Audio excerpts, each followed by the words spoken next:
Hello guys and welcome back to the Football Social. We're here for a seminal game. It's Manchester City versus Liverpool at the Etihad. Joining me are these beautiful gentlemen. So nice. Distinctly Football Daily flavour on the sofa today. Yes. Obviously Will Brazzy on the end there. Yeah. Part of the furniture now, can't get rid of him. But James Wayne, the City fan. It's my paramour, Patrick Van Straten. Cheers, babe. And Michael McCubbin, fresh back from Berlin.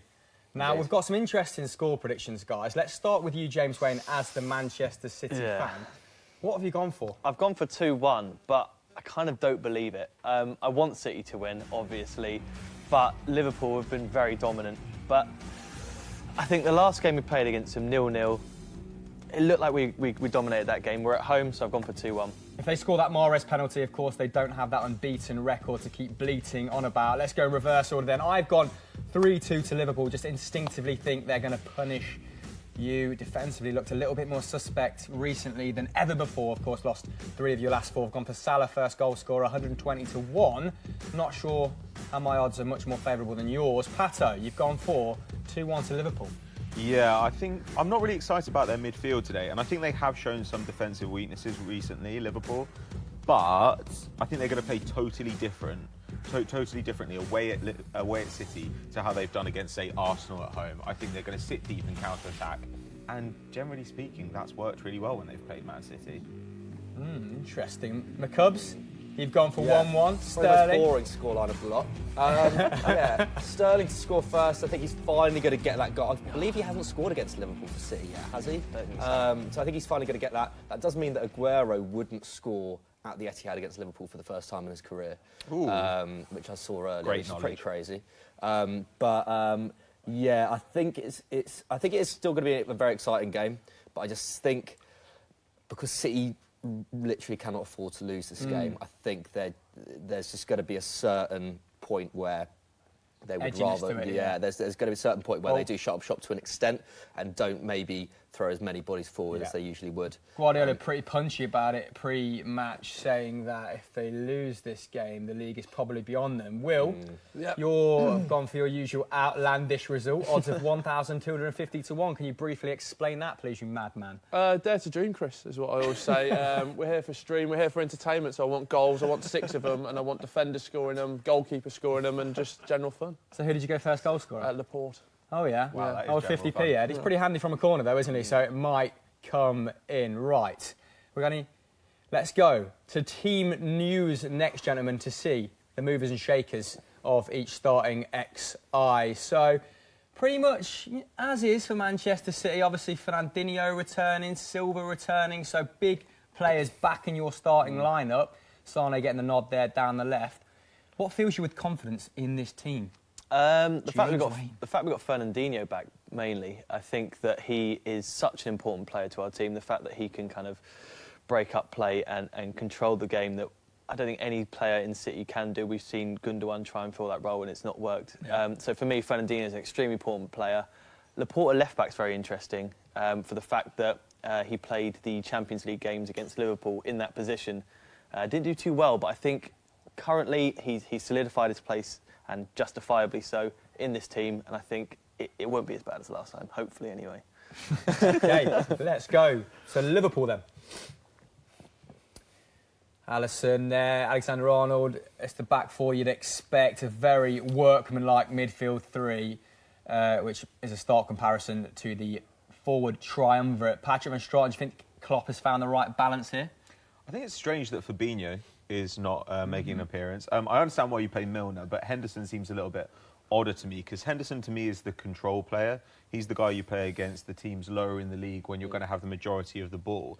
In this match, I see why you play Wijnaldum if you're going to counter-attack. He's so useful as a supporter in the attack. Yeah. But I would definitely play Fabinho here. I think he's been excellent recently, and in terms of breaking up play, he and Keita are the 2 standout midfielders they have. So it's an interesting selection. I genuinely don't know how that midfield's going to work against City's midfield 3. Any notes on the starting lineups there coming from both? Or still feeling the ramifications of that flight? A little bit. Did get in at about 8 AM this morning. But, what a trooper. Had an afternoon snooze though. I think it's not overly surprising. Not overly surprising. I think, to be fair, like Pat, it's surprising to see Fabinho not in there when he's been in such good form recently. Because you just expect him. Yeah, in every part of the game, isn't he? He's starting to create chances now as well, really taking responsibility in the centre of midfield. Will? Yep. Thoughts on the game, mate? You looked a bit dead behind the eyes there, Will. I'm trying to do... Lights were on and no one was home, mate. I'm getting all the questions in from social as well, but I did get to see some football over the Christmas period. One game was Bromsgrove Sporting versus Barnstable, which I know you boys should go and check that one out. The vlog specialist. The other was Man City versus Leicester, and I did think Man City without Gundogan looked like a completely different team. Like, they started so well, and then Leicester just sort of dominated them and got back on top. I've been told we have some lovely visuals of Klopp that are being floated in right now. Let's take a look at those bad boys. Oh, hello. Look at that stern face. There it is. That's a bounce. Is that a bouncer you might have encountered in Berlin? Gentlemen, probably the most important question I'm going to ask you tonight. Are you pro Klopp or anti Klopp? Because his touchline antics do annoy people, but I find them quite endearing. Starting with you, McCubs, mate. Jump right in there. I think they stopped being endearing after about 3 months, didn't they? I mean, you can only do them for so long before they do start becoming annoying. And like when you're a new manager in the league, it's fine and whatnot. But it's just his whole shtick is it's just like you think he needs to rein rein it in for it. It's not it's not. What, he's won over the fans. Rein it in now. Yeah, I think sort of like, but I'm a United fan, and I also tend to kind of like to dislike likeable kind of people in football. So yeah. That's right. You're a bit of an act, isn't it? You're a bit of a cynic. If Liverpool win this, is it all over? Almost certainly, yeah. It's extremely rare to be as far ahead as they would be at this stage of the season. To be 10 points ahead and as good as they are.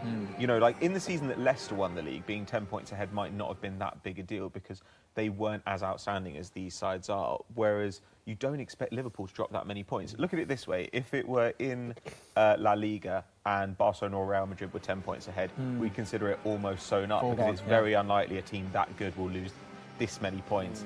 And even if Man City are better than Liverpool over the back half of the season, it's very unlikely they'll be 10 points better. Yeah. No team that's been in first place with a points margin of +7 has ever surrendered top spots. Come on, Liverpool. So pretty ominous. They should break some records, though, shouldn't they? They should. And well, they're currently on track for 102 points, which would be doubly annoying for City fans, wouldn't it? If they broke that record as well. The Centurions, of course, from last year. And there is a man who played a massive part in it warming up, KDB.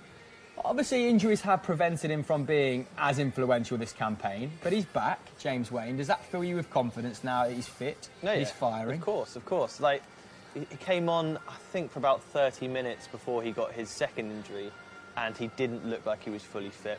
He came back, I can't remember who it was against now, but he looked like his old self. It took a little bit of while, to get back into the game. And when he did get into the game, he flourished like he usually does. So if he can get on the pitch today, I mean, I wouldn't be surprised if we see a little bit of magic from him. Yeah, and talking of magic, mate, we're going to Mo Salah next in the warm-up. He has been in scintillating form of late. Started the season a little bit slow, but we said, didn't we, on Football Daily, that his shot numbers were still good. He was still getting good opportunities inside the box. The goals will come, and lo and behold, they have for that whole forward line.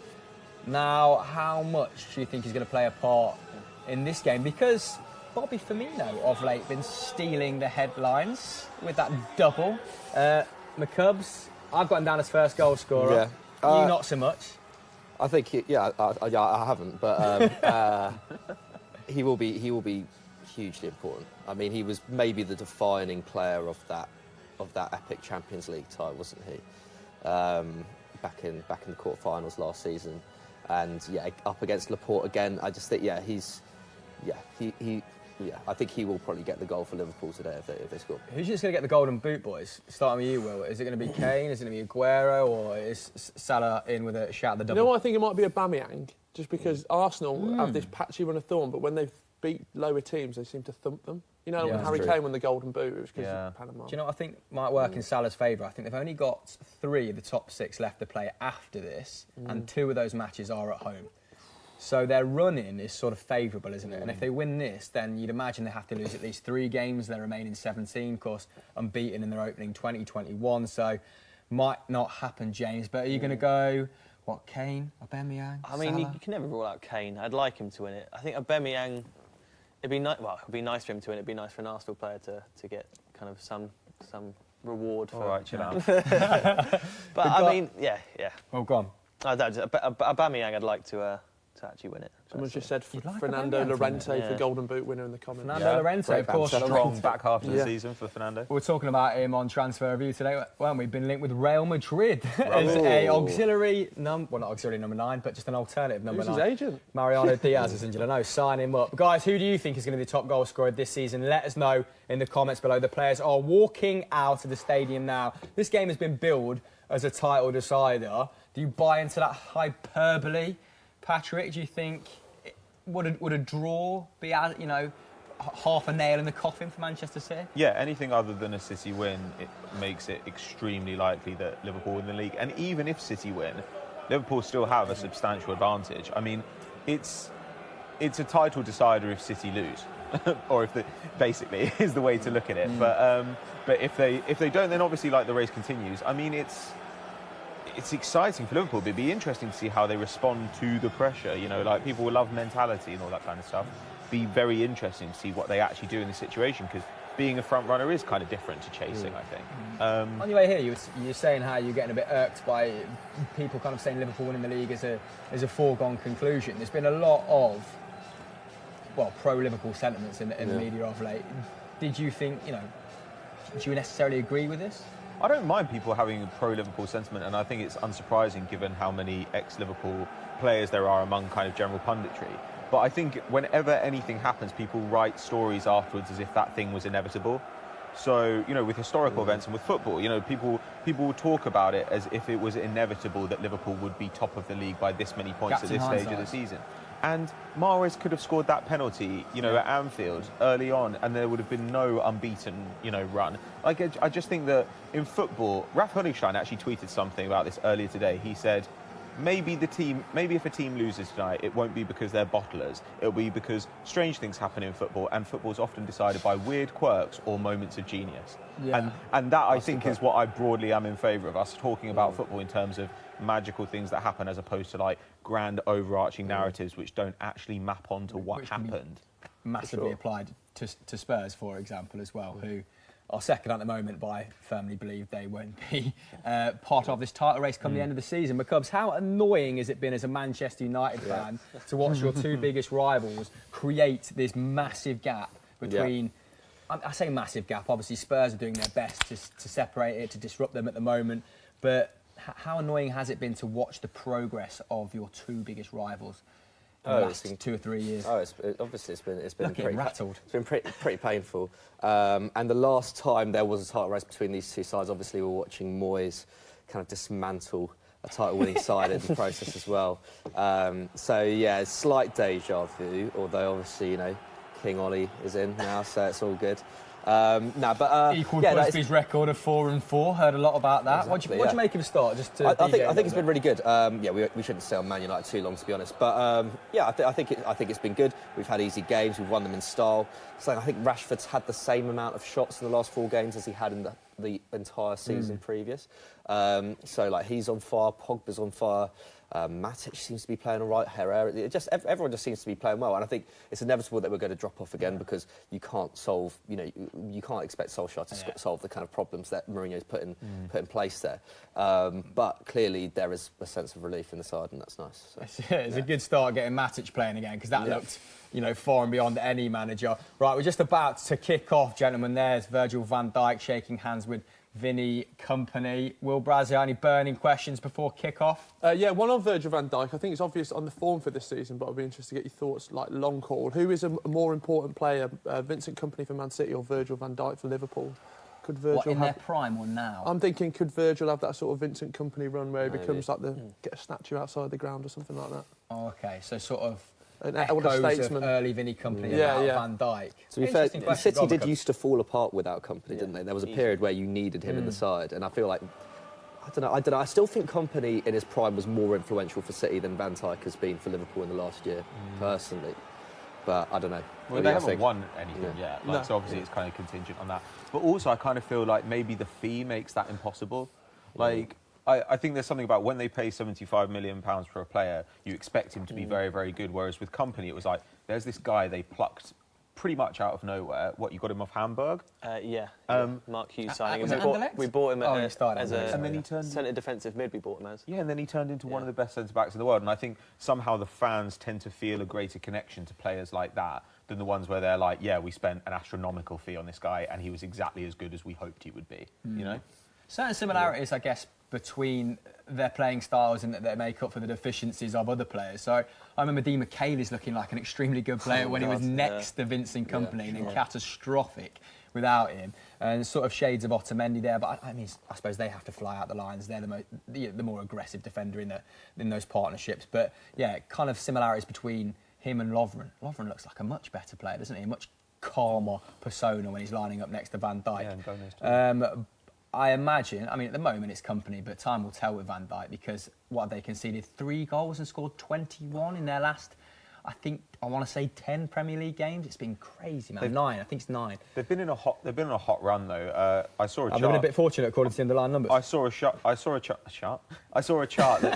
showed After this coffee, maybe. that showed like the expected goals conceded per game for Liverpool since Van Dijk signed, and it's been pretty steady. It's been exactly the same as it was before, which is about maybe a bit overblown. About 0.8 expected goals a game, but actual goals have gone from 1 to about 0.5. So partially that's that before the defence was underperforming and now it's slightly overperforming.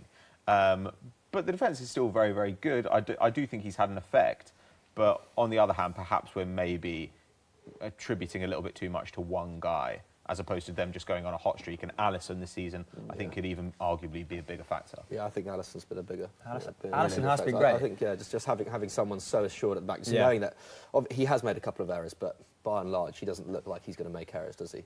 No. He's already made that obviously adds such confidence to the defence. I think I've read somewhere that he's already made the same amount of errors leading to goals as Karius and Mignolet from last season. Yeah, I think he has. But I suppose it's what his pros bring to the game sort of outweigh those individual errors. And talking of errors, Liverpool have just been robbed on the edge of the box. Aguero pinging it over to Danilo on the overlap, but he didn't get there. You say that's not great. No.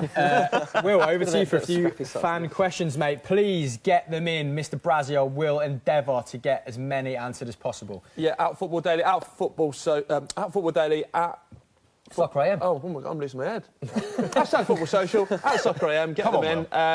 CG14 says, will Klopp's bad January record impact Liverpool's season? Ooh. Bad January record? Does he? I mean, they've won a record amount of games in December, haven't they? I think they won 7 games in December, so they're in pretty Oh my goodness.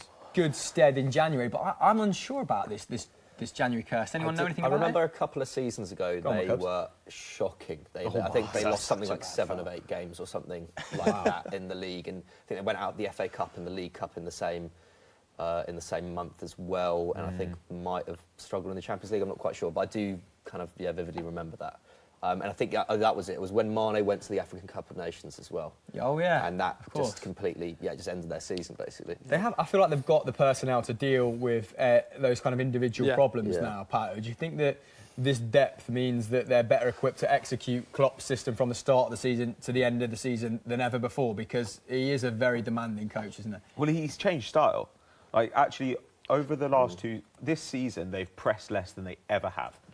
So in their first season, I think they broke up something like 52% of opposition possessions within 5 passes. So they're breaking them up really quickly, and that went up to 54% the following season. And now it's gone, and they led the league for the first couple of years he was there. Now they've dropped down to about 48%, and they're not in the top 3 anymore. They're much more conservative with their press than they were. And Klopp himself said, we've changed the style of our play a little bit, because it's a longer season and we need to be able to maintain our quality. Okay, so he's factored that in as well as adding. Yeah, so they're a little bit more kind of judicious in when they apply the press now. And I think hopefully that will mean that they're able to maintain their level a little bit longer and be a bit stronger in the back half. But they've got an advantage because of how good they were in December. I think in December, I might be wrong here, but I think possibly Liverpool and Man United were the only teams in the league not to lose a game over the Christmas break. Yeah, I mean, like I said, Liverpool just won 7. Yeah, it was amazing. I've had it from a carrier pigeon gentleman that Jurgen Klopp has in fact only won 8 of 24 Liverpool games in January. Yikes. So that's such a nice narrative, isn't it? He will be looking to escape from January, still in good stead. James, you've been watching the first 5 minutes of this game pretty nervously. getting a lot of nervous energy off you, mate. Should be. Your tash is making me nervous. Yeah, man. I know, it's a beautiful tash. Makes a lot of But, how is this unfurled? To be fair, it's a really rough game. A lot of players losing the ball. I think Jimmy Milner's already kicked out to touch. David Silva's, misplaced a few passes. It seems very rough. Fernandinho's, I mean, if he doesn't get sent off for the way he's carrying on, Is he trying to get booked? If he gets booked, it will be such a problem for City, right? Yeah, I think he's already need somebody in the back. Robertson's down currently, so I mean, it's exciting at the moment, but I can feel that there's going to be some problems if we carry on the way it is. How's that price boost for you? Is Raheem Sterling threatened yet? Ooh. So Sterling to score the first goal, 8-1 odds accurate at the time of recording, and are subject to change. Obviously, terms and conditions apply as well, guys. But Sterling, I mean, he's been in effervescent form. Patrick, you're a big fan of him. In fact, you included him in Football Daily's team of the season at the expense of Cristiano Ronaldo, much to the dismay of our fans. Yeah. You stand by it, don't you, mate? Yeah, and I think Raheem Sterling's a force for good in the world. I'm a big fan of Raheem Sterling. I think he's been absolutely sensational for the last year. I think this season, during periods when City were perhaps lacking a bit of inspiration, he's been the guy to bring it, which is not something that previously people would have said about him. You know, he was the guy who would play well when everyone was playing well, as opposed to the guy who would run things for you. I think that he's obviously an incredibly talented player, but I also think that people are starting to appreciate him as more than that. You know, I think it's becoming a bit of a symbol, isn't he? Yeah, and to be honest, it's been needed. I mean, we've been talking about this for years, but I like that Raheem Sterling is calling people out for the way that they talk about players, particularly black players. Oh my God, black players. So I'm glad that Raheem Sterling, I think he actually means more than like the average footballer does, and that I think doing that while being an outstanding footballer. It can't be undersold how. He still shields so much responsibility, despite the fierce criticism, the unfair criticism that he faces time and time again. He'll always look for the ball, won't he? Shoulders the responsibility, judges himself, extremely harshly for missing a chance. Doesn't give himself, a second to breathe. Like the professionalism and the drive of the guy is exceptional, and. Maybe we have a cheeky flutter at 8-1. I'm trying to. He's trying to. He gave me a little nod. Have we got any more questions to keep sticking over until, while James's heart ticks over? One from Fury X. Will Arsenal finally get to see Champions League football again from next season? Patter, you better take this, lad. Finally, it's only been 2 seasons. And no, probably not. I'd be surprised. I think that I think we'll probably finish 5th. I still think we'll probably finish above Man United, but Chelsea are better than us, Spurs are better than us, and have points advantages on us. So unless things really come together, or we make a very, very good signing in January, oh my good God. Great defending. Off the back, straight into Edison's hands. Stressful. But so, I mean, as someone whose club is probably going to miss out on Champions League football again, how frustrating is that impending? Doom, missing out. I saw a headline about Ashley Young going off to Inter Milan earlier today, and the headline was that, the subheading was, at least they can guarantee him Champions League football. And I thought, that's a bit of an unnecessary dig, isn't it? It is a little bit, and I don't see why Inter Milan would want Ashley Young. I know, but that was our take. Odd one. But no, I think, to be honest... Missing out on it, deservedly so? Yeah, I think when you deserve to miss out on it, you can't be too upset. And also... It's like with Arsenal, kind of under the last years of Wenger. Like I almost don't see the point in. There's not as much of excitement as at being in the Champions League when you're almost certain that you're not going to get past the second round. Like I'm still not. We've got PSG in February, and don't really fancy our chances. I mean, it'll be nice, your chances against, was it Sevilla or Benfica in the round of 16 before, saying that you didn't have to play players with the pedigree? Year, which was awful. And yeah, I mean that was truly atrocious, that performance last year. But no, I'm not too miffed, to be honest. Like I think it can be good to as we've seen with Liverpool and Chelsea in the last few years. Like having a season out of Europe can be so beneficial to your Premier League campaign. It's going to become more frequent among the top clubs, isn't it? It has to be. Like, how do you continue to get 6 into 4? There's always going to be 2 that miss out, aren't there? Yeah, and this kind of regeneration is an interesting pattern you picked up on there. It seems to be taking place with the top clubs every 3 to 4 years now, as opposed to Arsene Wenger's exceptional continuity or Ferguson's. So yes, I mean, I expect that most clubs will go through this in the top 6 in the next 3 or 4 years. Yeah. Will, what's your take on the game so far over there in the corner, just beavering away on socials, aren't you? I want to know your professional opinion on the game. Mate. Yeah, one of the comments was very Sunday League so far, which I thought was a very physical affair so far. But at that Leicester game, Fabian Delph playing left back, it was. I mean, I thought I could have done a better job that day on him. He was getting caught out left, right, and centre. And then I don't know how well Zinchenko did the other day, but I think it's very damning that Laporte's playing left back, considering how well he's been doing as a centre back all season. Trying to judge those runs. Yeah, that might be an area that Liverpool want to target, especially those pacey wide men. Right, let's get some more questions in then as Danilo blows his nose. One from Scott Morrison, one we were talking about before the stream. What do the lads think of a potential move of Defoe going to Rangers Football Club? Oh, hello, Chris Hamill.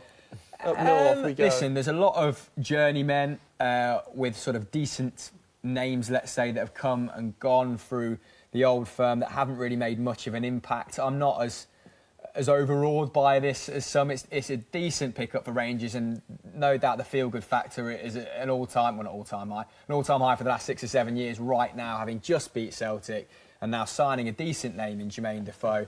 But Morelos, while I don't think he's a very good footballer, he's quite a good goal scorer. He's got 20-odd goals this campaign. And the different thing for me in the Celtic Rangers game was the way that Rangers pressed quite efficiently as a collective unit, had very good shape, were more disciplined than they have been in times gone by, where they've kind of given in to being frustrated at being inferior to Celtic ability-wise, and Celtic have been able to punish them for that.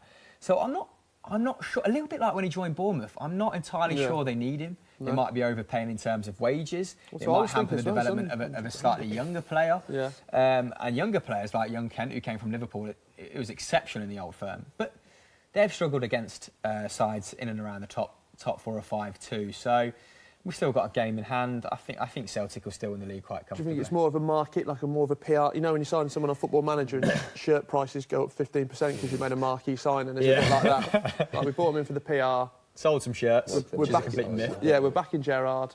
Do you think it's more of that sort of move? Well, I kind of still think that's what Gerrard, is. Yeah.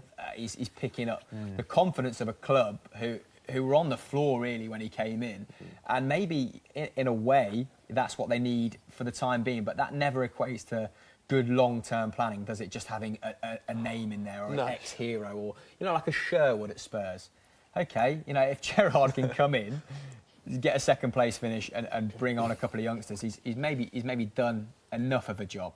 But we'll see. I'd love Gerrard to become like tactically astute, to be at the fore of English management when it comes to young up and comers. But I have my doubts at the moment. But in terms of a man motivator, I think he's doing a superb job. But not too bothered about Jermaine Defoe. I'd quite we're apparently, going to loan Jack Hendry out to Barnet. That's what everyone's talking about in Scottish football. Right, in the stream as well, they're all talking about that. I can imagine. Can't move for Jack Hendry. Does anyone else want to chip in with the old firm? We should just move on. Love that, Will. Old firm special. Yeah. Do you think the Jermaine Defoe move is good for all parties, to be fair? Yeah. He gets to play football again and gets off the books at Bournemouth, and Rangers get a player that might sell shirts. Finally gets to go to. Oh no, he has been to a foreign league before, hasn't he? He was at Toronto, wasn't he? I was going to say, he finally gets to go to a foreign league. Only goes to foreign leagues where they speak English. Bournemouth are paying him 120k a week, weren't they? So I'm not sure how much Rangers will be. What are you talking about? That was a great move. Paying of that. But anyway, back to the game in hand. There's not really been a lot of chances. It has been a little bit attritional. We've seen some head tennis, which we don't associate with Pep Guardiola sides at the moment. A few wasteful, long, hopeful balls from Liverpool too. But Raheem Sterling has finally brought the ball under control and has just gassed someone in midfield. Is that Jordan Henderson? Yeah, Jordan Henderson. Who blocked him off for the secondary run. Will, any questions about the game, about Liverpool, about Manchester City? I'll be honest, not many. Have I thrown you under the bus there? What are you playing at? Get the questions in right now, guys. Yeah, get them in at Football Daily, at Soccer AM, using the hashtag #TheFootballSocial. A lot of questions around Chelsea and this potential move for Christian Pulisic. That's easily been the most interesting thing that's happened recently. Like, starting with McCubbin, how do you rate this Pulisic transfer? £58 million to Chelsea, of course, joining in the summer. I think it's good. I think it's a good move. Obviously, Pulisic hasn't been quite as central to kind of Dortmund's success as maybe some people would have hoped he would have been maybe a couple of years ago. but he's still an exceptional talent. I think dangerous. people are saying that Chelsea have overpaid for him, but like, I don't think they have. Like, I think the potential's there for him to be one of the world's best wingers. And if that's the case, then in 2-3 years' time, and 60 million will be a snip, won't it? Feels like a fair price. And it is where they need to strengthen as well. Obviously, Willian and Pedro, obviously, very good players, but Willian performances have dropped off a lot this season. Pedro is not getting any younger, so that was one area where they genuinely needed to strengthen. I think they've been very decisive in that, because obviously Liverpool were thinking about it, weren't they? Last year. I mean, they were favourites sort of the last couple of weeks, weren't they, coming into this? But Van Straat, is this a good transfer if it comes at the sacrifice of losing someone like Hudson-Odoi? I don't know how good Hudson-Odoi is. So from that point of view, I mean, it's very hard to say. I would probably give him some minutes, and the fact that Sarri's saying he could be one of the best wingers in Europe but isn't playing him, those seem to be kind of contradictory ideas to me. I think they have overpaid a little bit, but not because of his quality, just because of the contract situation. He'd have a year left on his contract at the end of the season, and they're not getting him for this push for Champions League places. But I think it's quite interesting because in the last couple of years, it feels like Chelsea have faced a slight loss of power in the transfer market.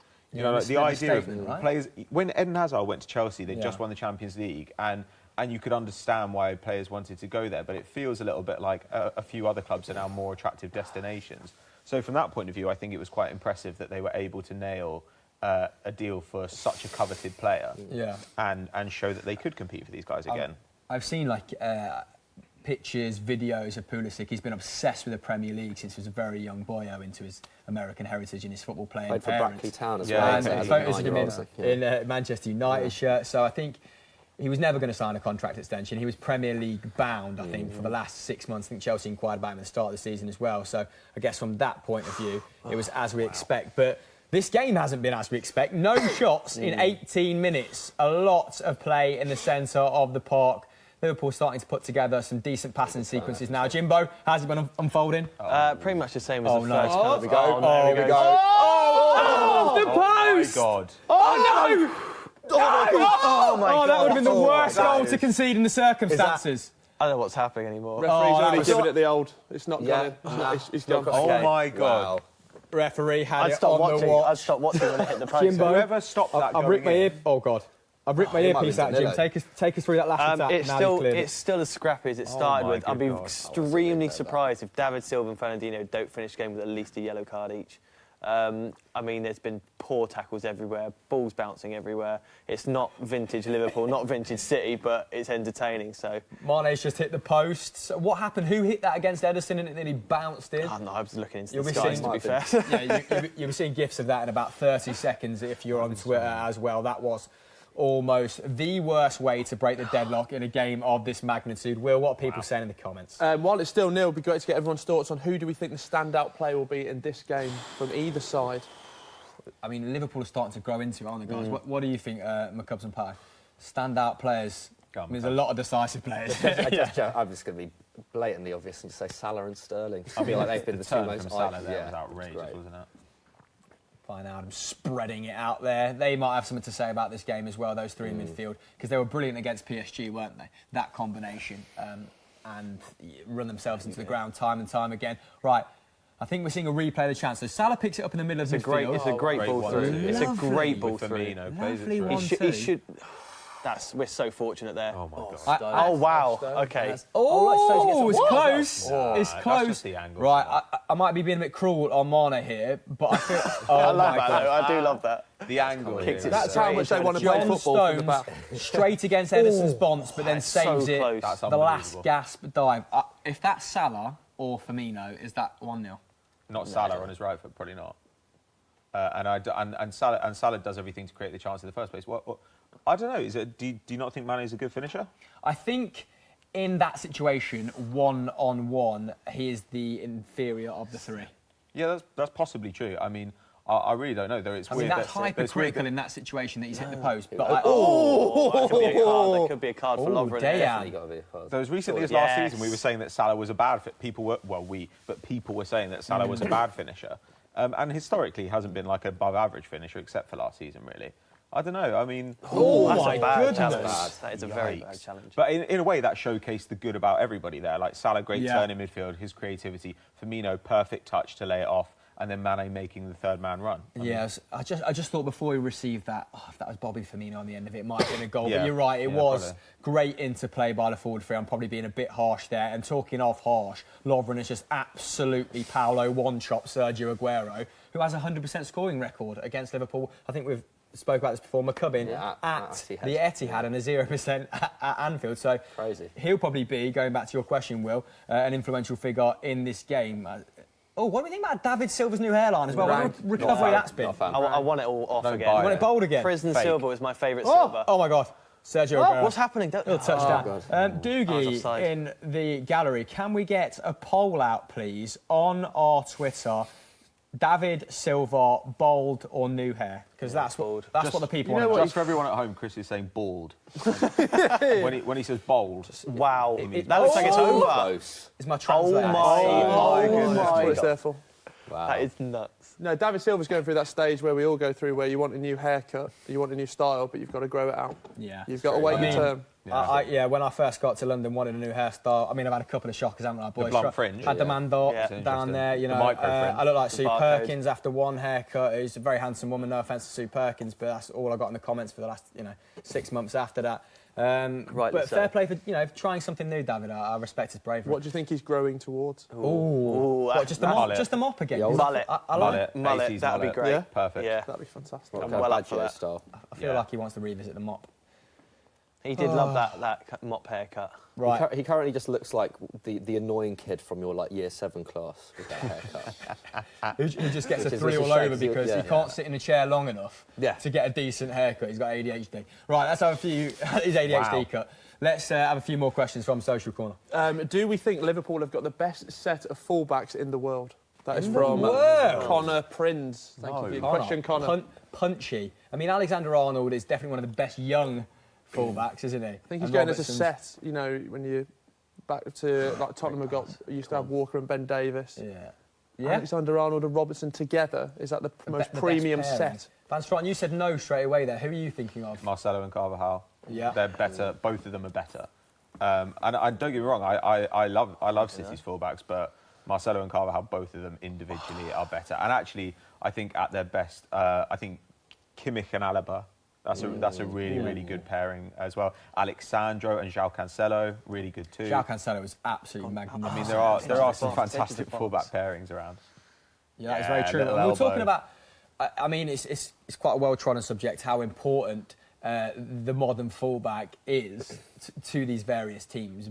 But we're seeing, especially in the Premier League, sort of particularly Arsenal as well. And you've noted that Arsenal are much better with the back three. Yeah. Players that are exceptional fullbacks and maybe not the best traditional defenders.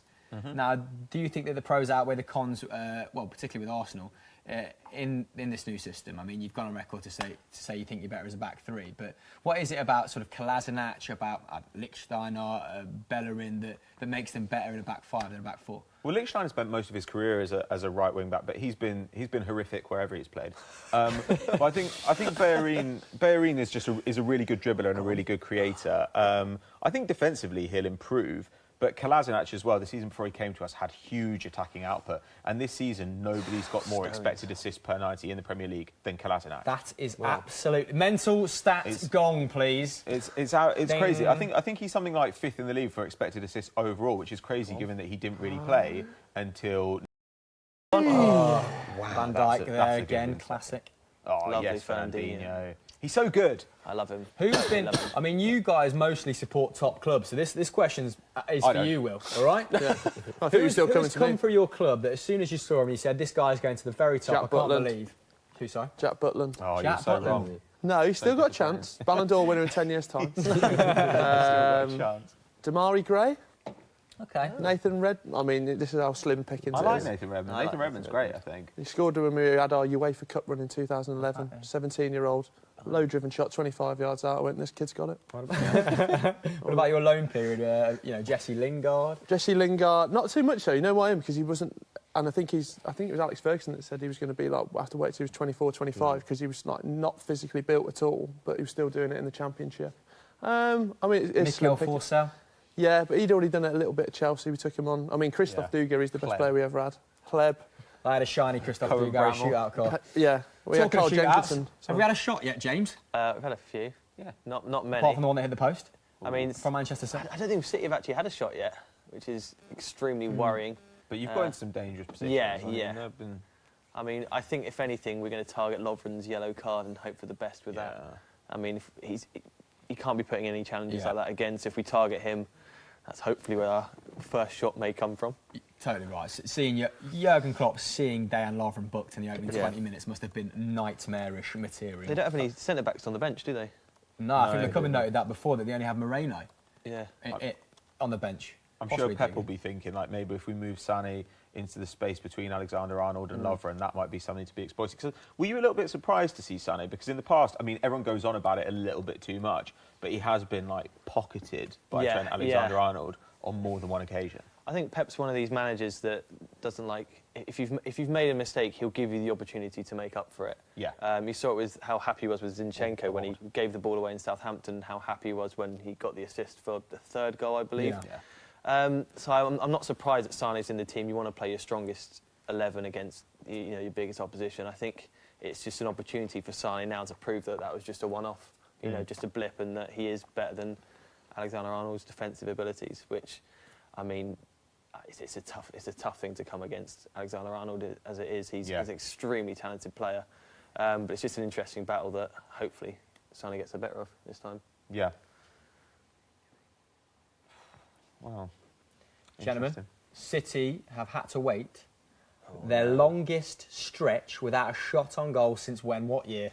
I'm going to say 2008, 8-1 against Middlesbrough. It's actually 8-1. It's actually much more underwhelming than that. It's only 2016, but 2 years. Liverpool keeping them at bay, but also not conceding much on the defensive end either, are they? Apart from that shot that hit the post from Mane. City only conceding around 1.6 shots on target per game. Perfect for a watch-along, I always find as well, isn't it, when there's just no action? Yeah, absolutely mesmerising stuff. So let's get some quick-fire fan questions then. If the shots aren't going to be rattled off, let's at least rattle off the questions. One about how we think Naby Keita's done in his first season in the Premier League. How would you rate it so far? You were really invested in him, weren't you, Pato, when he came from RB Leipzig? I think he's an amazing player. I think he's one of the most exciting signings in the Premier League for a long time. But Michael Cayley was talking about this on Twitter the other day. Oh, God. Here we go. Raheem Sterling, Sterling come on, threatening Sterling. in the box. We'll come back to you, Pato. Wait, go on. Hello? First shot Oh, What first are you shot. doing? Oh, why didn't he take that first time? That was... Sometimes a little bit reluctant to shoot first time, isn't he, David Silva? He wants to find the extra pass. Got a shot now, there. Likes to make life hard for himself. Got a shot now. Positives. So you- Such a good pass. I just remembered to put 3-3 on, so... You've cursed it. Again, Will. You and your I frivolous don't think bets. Laporte's been in the box yet. Oh, Hey, Laporte's been in the box. It's a weird touch Yeah, and a he- little bit of a toe Van poke. Dijk, a decent block there, but a little bit stationary when Yeah, it's Silva not very good from receives it. Silva. I mean, It's not very good from Silva. Jinky. Anyway, he'd have scored that if he was bold. He definitely would have. Bold. How do you say tongue? Tongue. How do you say grass?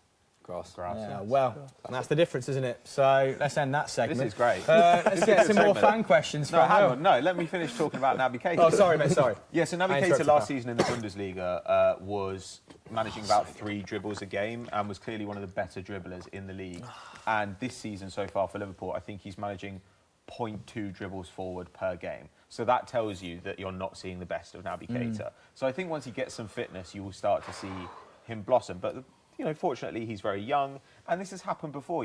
Trent Alexander-Arnold and Robertson only got into the team in kind of January time 2017, and now people are sending us questions about whether they're the best fullback pairing in the world. Yeah. So I think there's plenty of time for Naby Keita to bed in. And lest we forget, actually, Fabinho in his first couple of games, people were saying, "Oh, this is a shocking Terrible, isn't signing." it? Wow. So I think a little bit of fitness will do Keita the world of good. Oxlade-Chamberlain, even more so as well. It took him about 3 months to get to the point where people were saying he was an integral part of the side. And he is actually back in training today, which is really good to hear after that long layoff. Had a horrific injury, didn't he? Do you think a player of his energy, of his drive, would make a big difference in a game like this? Yeah, definitely. Well, he did in the Champions 100%. League last He season, scored didn't such a good goal against us as well. No, he's a great player, and I'm quite happy to not see him in Where's It's good that he's fit again. And I'm glad they for him, tried but to I'm sign glad As a someone, City fan, right? good not to see him in the lineup. They tried to sign someone in that position. You know, they were going for Fekir, and it looked like they were going to try and play Fekir as an attacking midfielder. So they obviously thought that losing Oxlade-Chamberlain was going to be a really big problem. Yeah. And it just so happens that Shaqiri has come in and done a lot of the work I think they expected to get from somebody in that position. I really like Shaqiri as sort of that.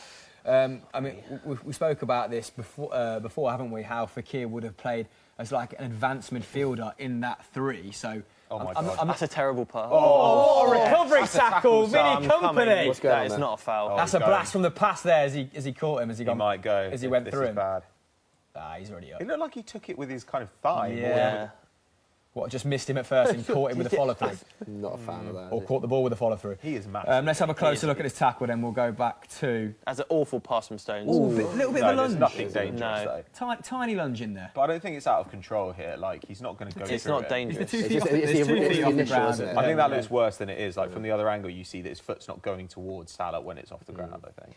But we all want to give him the benefit of the doubt because he's a nice guy and a bloody good player. Extremely nice guy. Yeah. Nabil Fekir. I've actually been really impressed with Shaqiri this season. I Yeah, think he's been great. he's been absolutely superb, and maybe I don't think they would have got any more output out of Oxlade-Chamberlain. I know they're different players, but got a yellow for Shaqiri's contributing fantastically on the attacking end, isn't he? And that was a yellow card for Company. So the referee obviously deemed that a little bit dangerous. Will. I was just thinking about that Liverpool midfield. Is like Adam Lallana just still injured, or is he just? He's on the No, bench. he's He's on the on bench. He's on the bench. Yeah. Surely he's got to go in Chopping January, changes though, there. isn't he? Isn't he? He's another one. I'd get him back to Can't Southampton. Can't pin down a lid. That's No not- one's going to leave though with an opportunity to Get maybe that medal. a winner's medal. It's Yeah. like when Richie Delac came and got his medal when Leicester won the league. Oh, Schwarzer, back-to-back Premier League. And Nathan Dyer Yeah. definitely deserved that.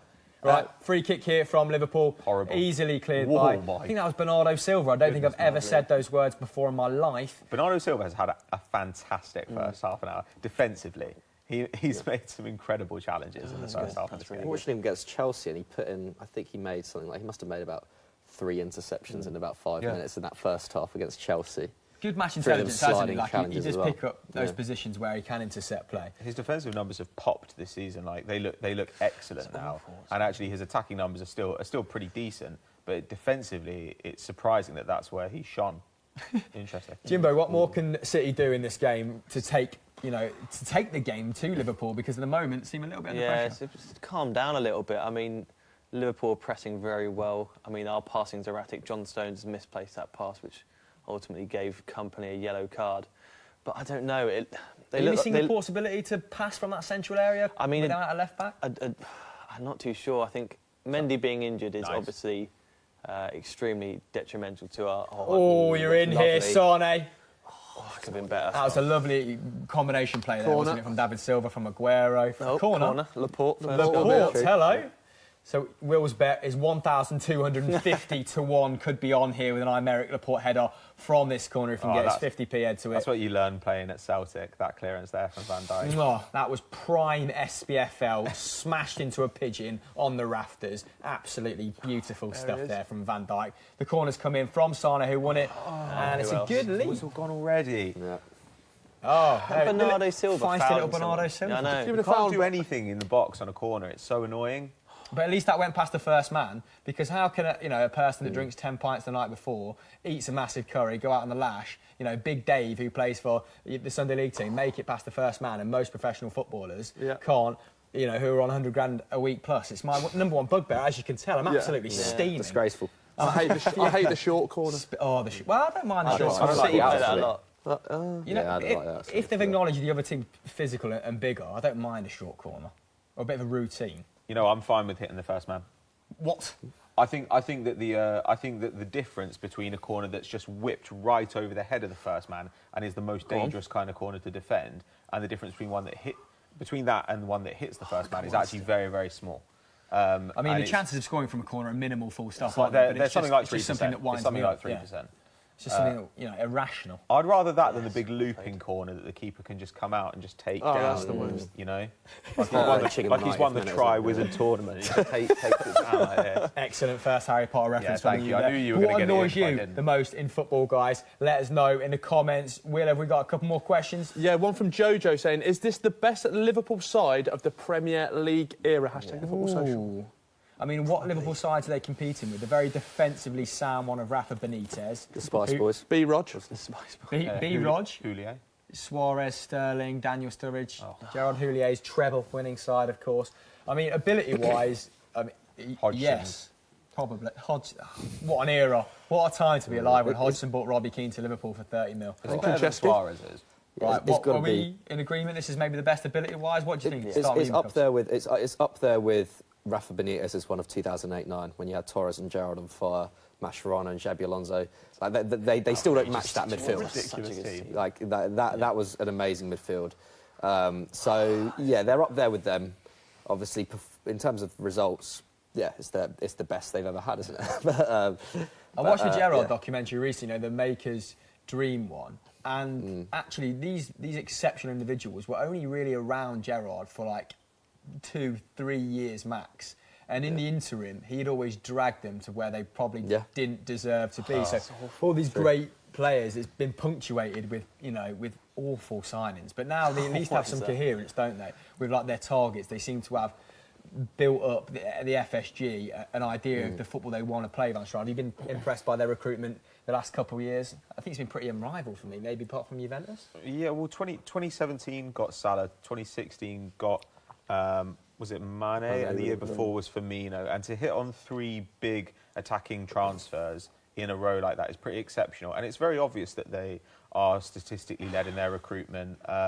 They've also coupled that with some bargains, Yeah, like Shaqiri. Well, Robertson as well. I mean, Robertson was what, 7 million? Yeah. And a lot of people, I mean, at the time I was kind of like, I don't really get what they've seen in this guy. But obviously Klopp was able to do something with him. And I think they've overpaid here and there as well, Wijnaldum, and people before that like love him. You're quite a big fan of the sale of Coutinho. That's facilitated quite a few of these big moves. So do you think that is, letting one of their more exceptional players go has benefited them in the long run? I think getting rid of this idea that if you sell a big player, you're a selling club and you're going to get worse is... If you have faith in your recruitment, there's no reason that should necessarily be the case. And actually, the first half of last season, when they had this front three plus Coutinho, they looked a bit unbalanced. It wasn't quite working. Something about, I don't know, in January, it just enabled them to build out the rest of the squad. And overall, it shows that sometimes an exceptional player is not as important as having just better players all over the squad. Well, talking of exceptional, how exceptional was that tackle from Fernandinho there in the corner? And Vincent. Was it Vinny Company? Yeah. And he's V-Comes. with the outside of his boot distributed it down the line, and now Sane's allowed to run on. I think Who's got the book? Oh, Sane's fallen over and absolutely poleaxed. Someone's got a Is that booking, I'm not too sure Wijnaldum? I think it might be. Oh, it's Henderson might have got the card for that. I wonder if harsh it's it is. Wijnaldum for the pull. Yeah, I was it couldn't for figure it out. It must be should Wijnaldum. Wijnaldum for the pool has been booked, Not apparently. the worst foul. So still very attritional. Is this how we expected this game to start? I certainly wasn't. It was a little bit like it was in October, though, wasn't it? Yeah, Like, cagey. Very cagey. It's I don't know what you could attribute to the fact that their meetings have been so much less exciting this season as opposed to last season. Maybe because you can't just put it down to Liverpool's improved defence. Like, I think the fullbacks have been a bit more reserved, haven't they? Like Yeah, we true. saw like in the October game, it just seemed like none of the fullbacks were going forward. They were all told to stay at home because people were worried about the wingers. Like the collection of wingers on the pitch right now is outrageous, really. So you can see that. Would you take 16-1 on either team to score before the first half ends, gentlemen? 7 minutes. Look at that. I think if one team point. scores, Yeah, you could. Bit of a price boost there, so if that tickles your pickle, get it in. Talking of pickles, Brazil. Any Just knew you. I didn't even have to look up, and I knew you were coming to. Is Klopp capable of doing what Pep Guardiola did last season?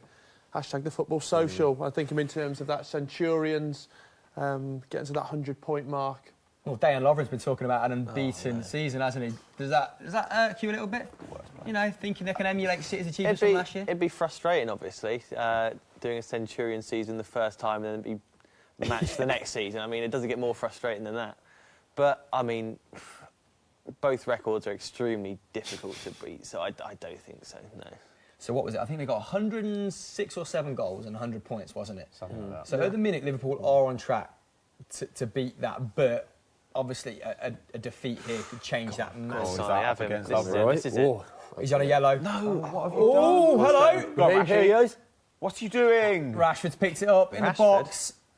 Not Sterling. Rashford. Sterling. Wrong team, Rashi. Yeah, Rashi. That's what they call him. That's what Pep calls him. Rashi, yeah. Yeah. You Oh, threw me come there on, for a Sterling. second. Yeah, Sterling like just picked Not it up in a Sterling, box, sorry, ran out, Get and up. now City are recycling the play it. in and around Go the on. 12-yard area.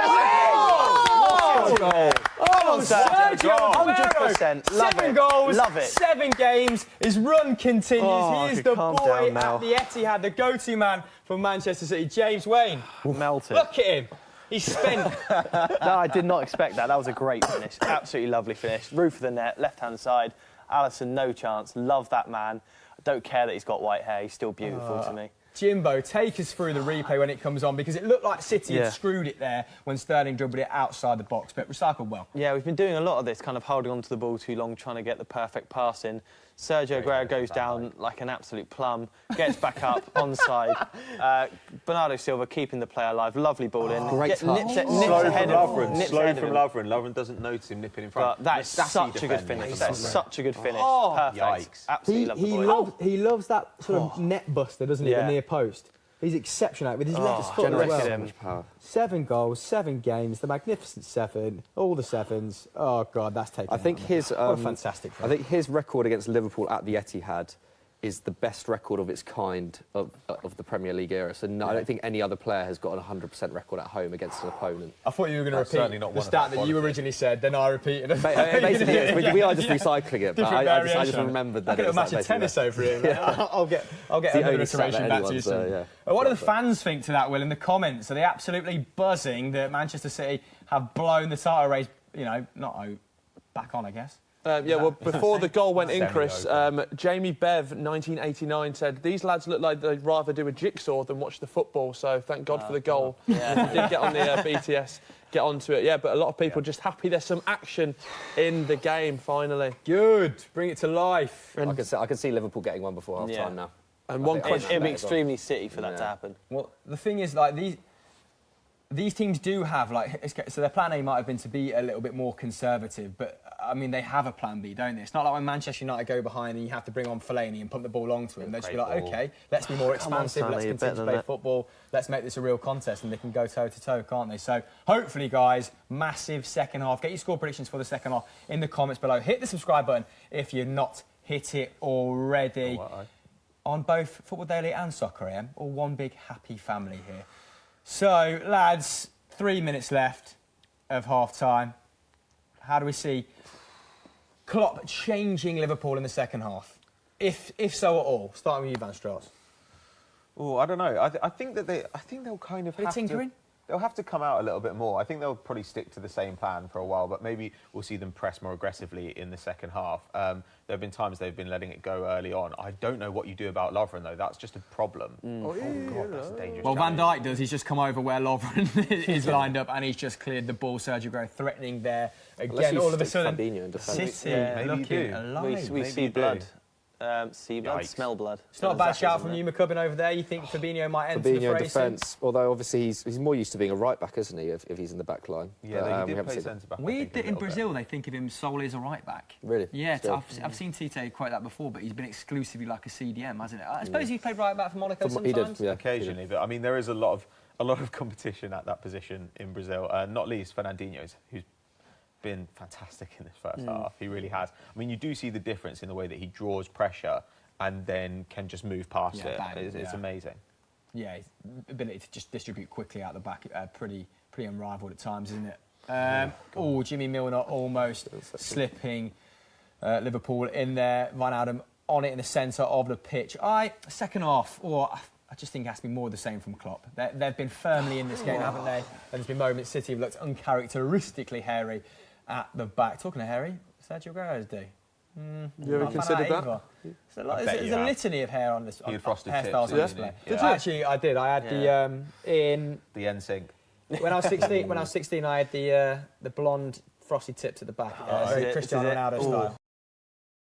Fernandinho clearing again there. Okay, so Just big 1 boots. minute left until the 45 is over. Like I said, get your score predictions in the comments below. Let's have a couple of questions then before the ref draws the whistle. Well, after the goal, Chris, everyone wants to know, mainly Triple X says, do you think Manchester City will be able to end Liverpool's unbeaten streak as it stands at 1-0? Currently, what, 20, 21 games? Yep. I mean, if any team was going to, it was going to be Manchester City, wasn't it? But this would narrow Liverpool's lead at the top of the Premiership to 4 points, right? Yes. Yeah. Okay. So do you think? I mean, 4 points. That puts them firmly in City's sight, doesn't It's it? still a lot, though. You've always said that Pep Guardiola gears his teams up more so over the course of the season than any other manager. So if anyone could chase him down successfully, it would be the Spaniard, right? Well, and it's hard to see how they can have worse luck. I mean, obviously it's possible that Silva and Fernandinho get injured again. We could definitely see that being the case because of their age. You know, I think they're 32 and 33 respectively. But to have Silva missing, Fernandinho missing, and De Bruyne missing, plus Mendy out, you know, for long stretches of the season, that is bad luck. Now, partially that's a fault of squad building. They should have found somebody to cover for Fernandinho. But if they can keep those guys fit for the rest of the season, it's possible they chase it down, but 4 points is still a lot. It's still a lot. I don't know if I see that. I don't know how many points I see Liverpool dropping that City don't drop. Yeah. Who else can stop this Liverpool side at the moment? No one. Like I said, they've got two of those big 3 games left to play at home. Though Though City, this is one of them. But of the games against the rest of the big 6, City, I think 4 of them are at home in the second half of the season. Okay. So it kind of swings in their favour. But then there are games, you know, like Wolves and stuff, which are harder than we expected them to do. It's an awful challenge. I think he's taking Awful the ball. challenge. I think that's He's had a bit of a tough shift at left back, isn't he, Aymeric Laporte? They're getting a little bit of joy. I think that's a bit harsh. Down there on occasion, Fernandinho having to mop up a little bit. Do you think either of these teams need to make any signings in Jan just to embolden their title claim? I know they're two of the best squads going, Will, but would you add anyone? Liverpool, obviously, with Pulisic, so it kind of maybe shows they're still in the market for someone? I think for City, it's just more adding to that squad depth. Like, if you had that first 11, like Pat was saying, like that's a premium 11, but when you delve a little bit deeper, like having Fernandinho, like having his backup DM, like a left back, I think is a must just because of Mendy's injury record. But yeah, I think those two are the main. That's a quality ball. Main positions to add. Liverpool just seem to have it when you put all their 22 out on a team sheet. They seem to have depth and. Hello. Sorry to interrupt, mate. Liverpool attacking there. Firmino, I've not seen him for a long time. Pinging the ball back to, was that Trent who threw it in? Van Dijk putting it across the 6-yard box, but it's come to nothing, and it is half-time. Sergio Aguero's 7th goal against Liverpool, sealing the deal after the first 45. Mane looking a little bit downtrodden there, as does Mo Salah. You can see the scenes on the pitch now. Vinny Kompany, he won't be he will be a happy man at the moment, sorry. Manchester City grew into the game, didn't they, after 10-15 minutes? Looked a little bit flat-footed, but quite comfortable at the end there, not really conceding an awful lot of chances after that sort of post-scare. So I imagine Guardiola, 0 changes, lads? I can't see why he would change anything at sort this stage. After 50-60. Yeah, I think the fullbacks have been pretty decent actually for City, especially after those first 20 minutes. Yeah, I can't see either team changing anything, to be honest, because it is a very even game. I think Liverpool will just will sniff out those mistakes like they did against Arsenal. I think that's their best route in as it stands. Well, but yeah, I'm sure if it stays the same, he might have to make a change in the clubs because, as we're seeing here, Danilo struggling massively. Looking the plaster over the nose. Shades of Nelly there. They had it on the cheek, didn't they? But might have to replace him after that first half, combative first half. Enjoying the half-time music there, Will. I saw a little bit of air guitar when you thought you were safe, away from the prying eyes of our viewers. What's the best half-time song you've ever experienced in your lifetime? ELO, Mr. Blue Sky, when they put it on St Andrews. Yeah. Nothing quite like it, is there? Well, it's a bit like Bo Rap, where you've almost got 3 songs in one, so it just gets you up and gets you going. Right, apparently we've seen a spike in views at half-time, so we want your questions. We're going to rattle through them before we leave you very briefly. So, Will, any questions that sort of match up to the level of question I just asked you about tunes at half time? Because I think that's maybe one of the best questions we've had on Football Social. I think I might retire after Smithy would never have said that. that. Exactly, and that's why it was golden. They are winning, but City have obviously had a few 1-0 leads where they've lost them recently. So if Manchester City don't win tonight, do they still have a chance of winning the league? That is from Eric Quinder. I think you answered it, didn't you, Pat, when you said that if they lose tonight, that's pretty much it, because Liverpool would have to lose 3 games. We're struggling to see how they'd surrender another 4 points. So are you in agreement with that still? Yeah. Yeah, McCubs, what do you... If they lose, it's so big. If they lose tonight, they've pretty much lost it. But if they win, tonight, I would bet on City winning the league. I think they'll come back into it, because I just think Liverpool have been so hot recently, but they weren't amazing at the start of the season, but they got the results. I think they're due to, if they dip off again, to actually be punished this time round, kind of February, March. I just think I would fancy City to go on and win it if they won today. I can see Liverpool dropping points at places it's surely going to happen. I could see that to an extent. As a City fan, would you be comfortable chasing that 4-point lead down? Do you think that's attainable? Well, much more comfortable than 10 points if we lose. But if we do lose this, that's it is such a crazy. big swing, isn't it? If we lose this game, I think the title is theirs. I'd be extreme. Last time they pushed for the title, it was against City as well, and then it's not going to happen in the same way. They're not going to slip up. I think, it'd be too much of a coincidence for happening twice. So, but 4 points. Yeah, I don't know. Just about doable. Just about doable. A lot of people in the office today, a lot of neutrals saying they'd rather Manchester City win the league than Liverpool.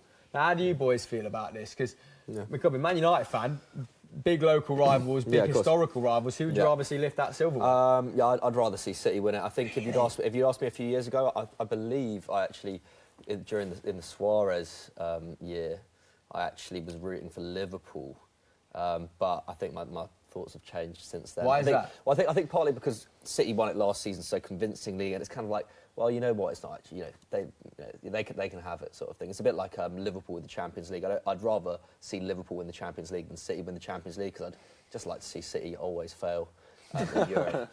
In the same way that I'd just like to see Liverpool always fail on domestic front. Just the familiarity of it. Yeah, for sure. Just doesn't change. Like an old pair of jeans. Yeah. Pato, who would you rather see lift the Premier League then? City.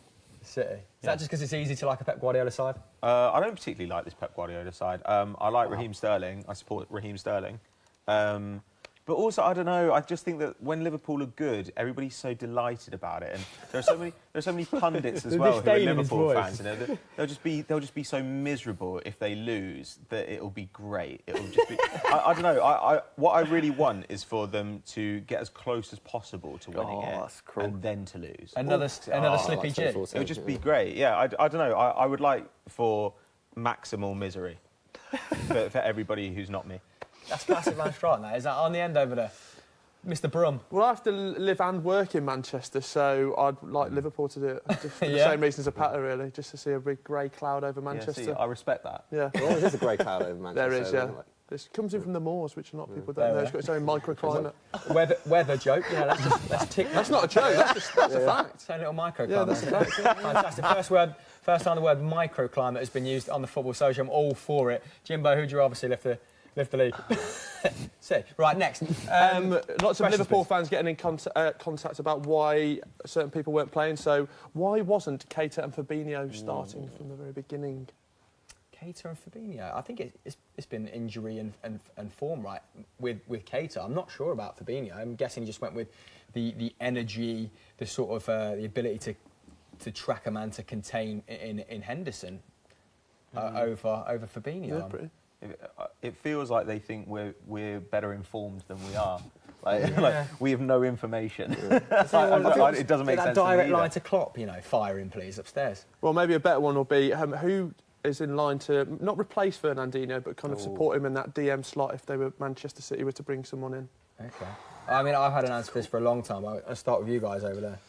It's really difficult because they missed out on Fred and Jorginho in particular in the summer, isn't it?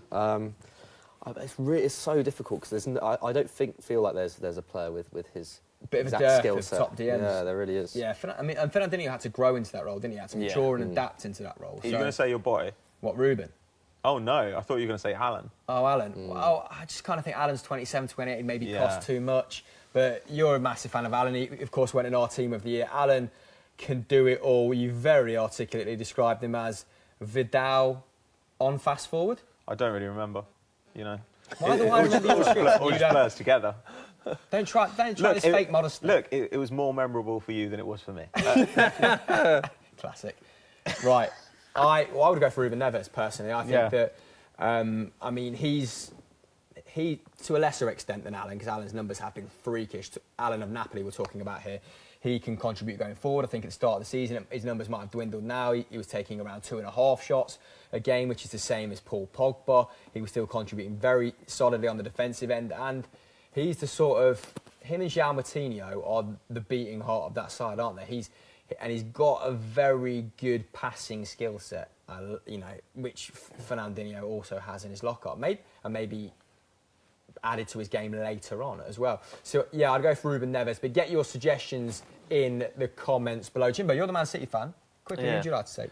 I don't know who I'd like to take because there's so many options, but I don't know if they can fulfil the role that Fernandinho does. But Pep seems to be very adamant on De Jong from Ajax.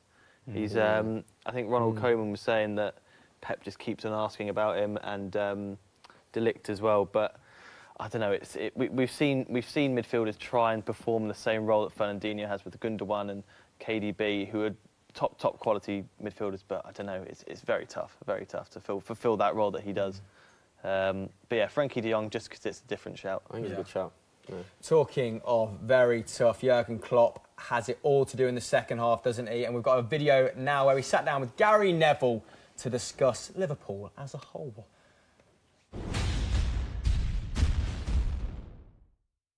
In terms of the title, I mean, I know that you obviously are going to get asked about it a lot in the next few months. It's just inevitable. Hopefully. Yes, you will, I'm sure. Are you aware, last time Liverpool were going for the title in 2013-14, there was a huge emotion in that last couple of months. How, just the city, the passion, obviously the fact that the club haven't won the title for so long. How do you plan to control that in this next few months in terms of, have you got any, because obviously you experienced it at Dortmund as well, where a team hadn't won a title for 8 or 9 years. How are you thinking of coping with it? Anything different? I don't know. I will see. We'll see. If it happens, we will see how we deal with it. I think there's nothing we can prepare. It sounds like like a luxury problem, to be honest, to deal with a problem like this.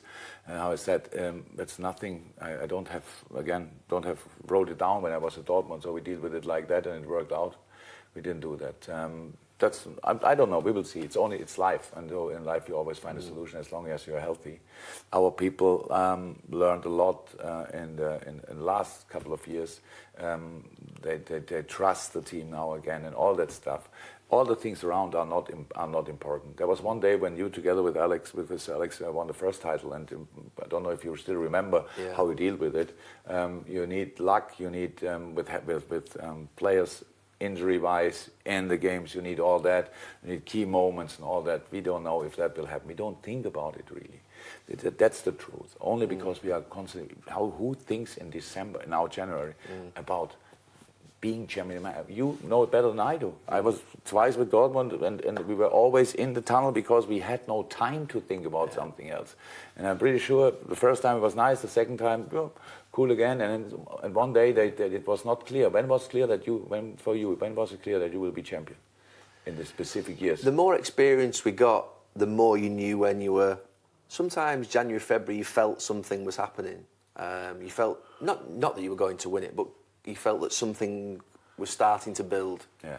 I mean, you obviously won the title. Do you feel that something's building? No, we see that. That's obvious. That we are in that position. Who would have really imagined that? When in the summer when people said, it's a good team, Champions League final, and now that's nothing. It's last season. So and you have a really difficult, all of us, but we as well, a really difficult preseason because of the World Cup.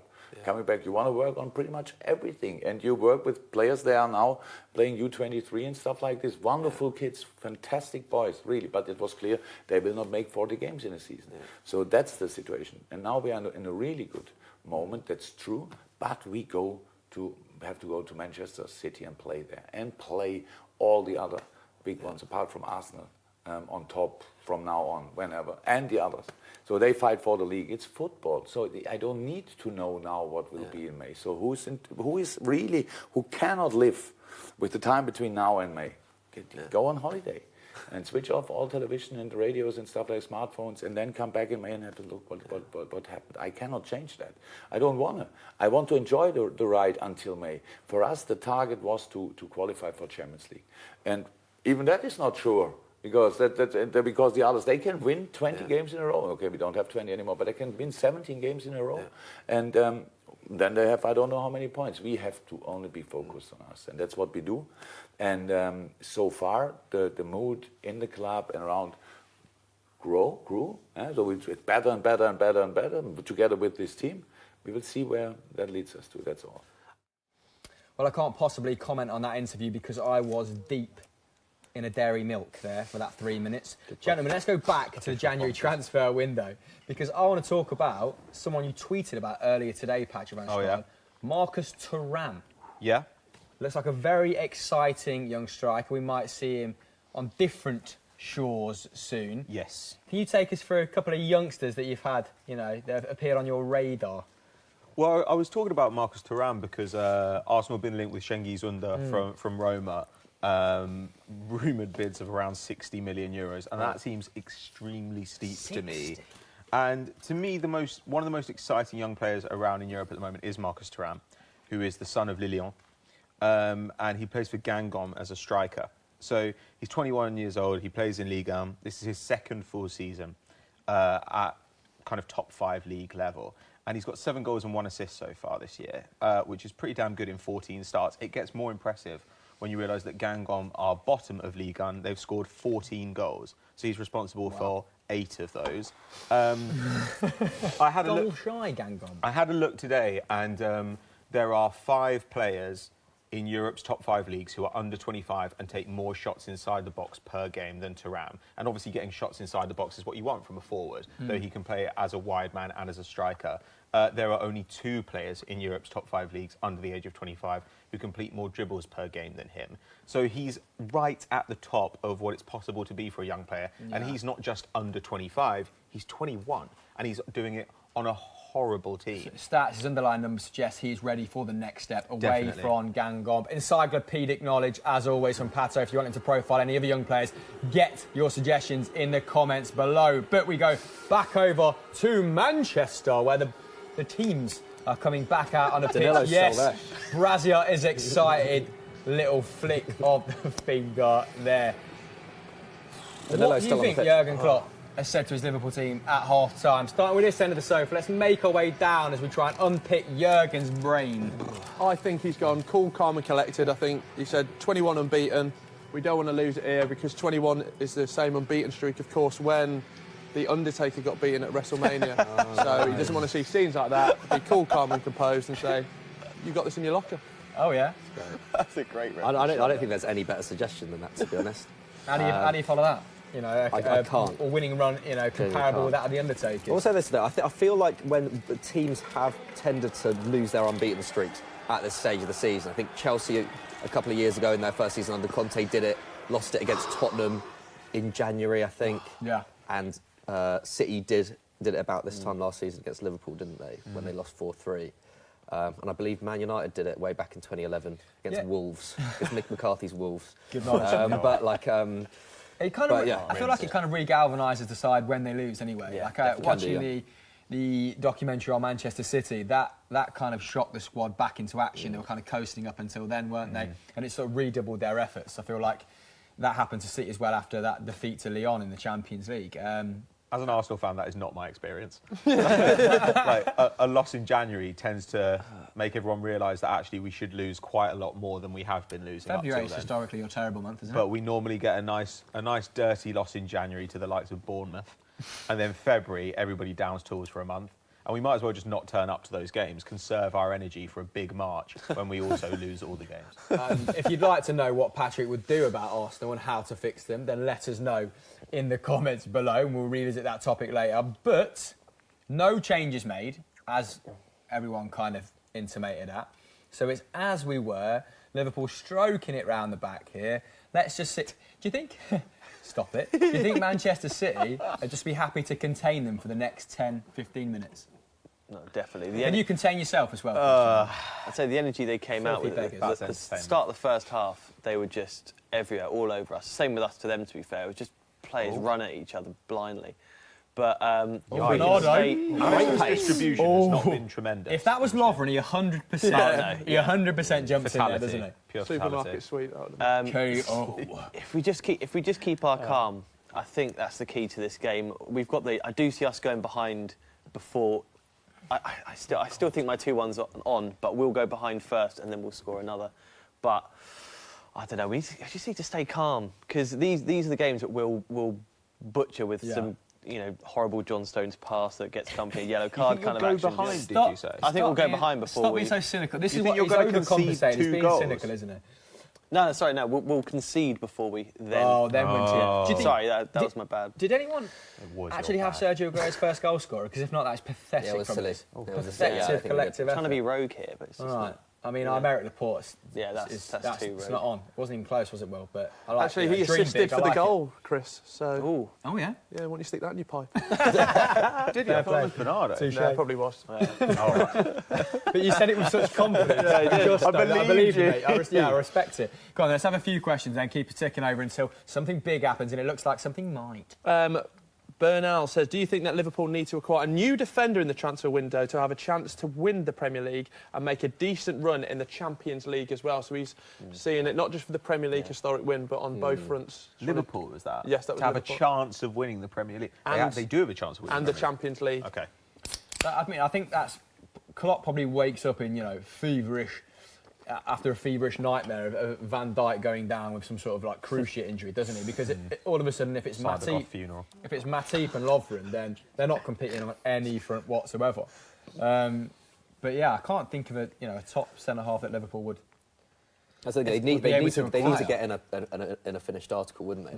There's no point bringing in a young defender or a defender on the cheap in January unless there's an exceptional one. Unless you can get Chiellini or someone. Potential throwing you under the bus material here, McCubbin. Yeah, Godian might be a suggestion, by the way, who's apparently not going to sign a contract. There might be a bit of experience to keep them ticking over until the end of the season.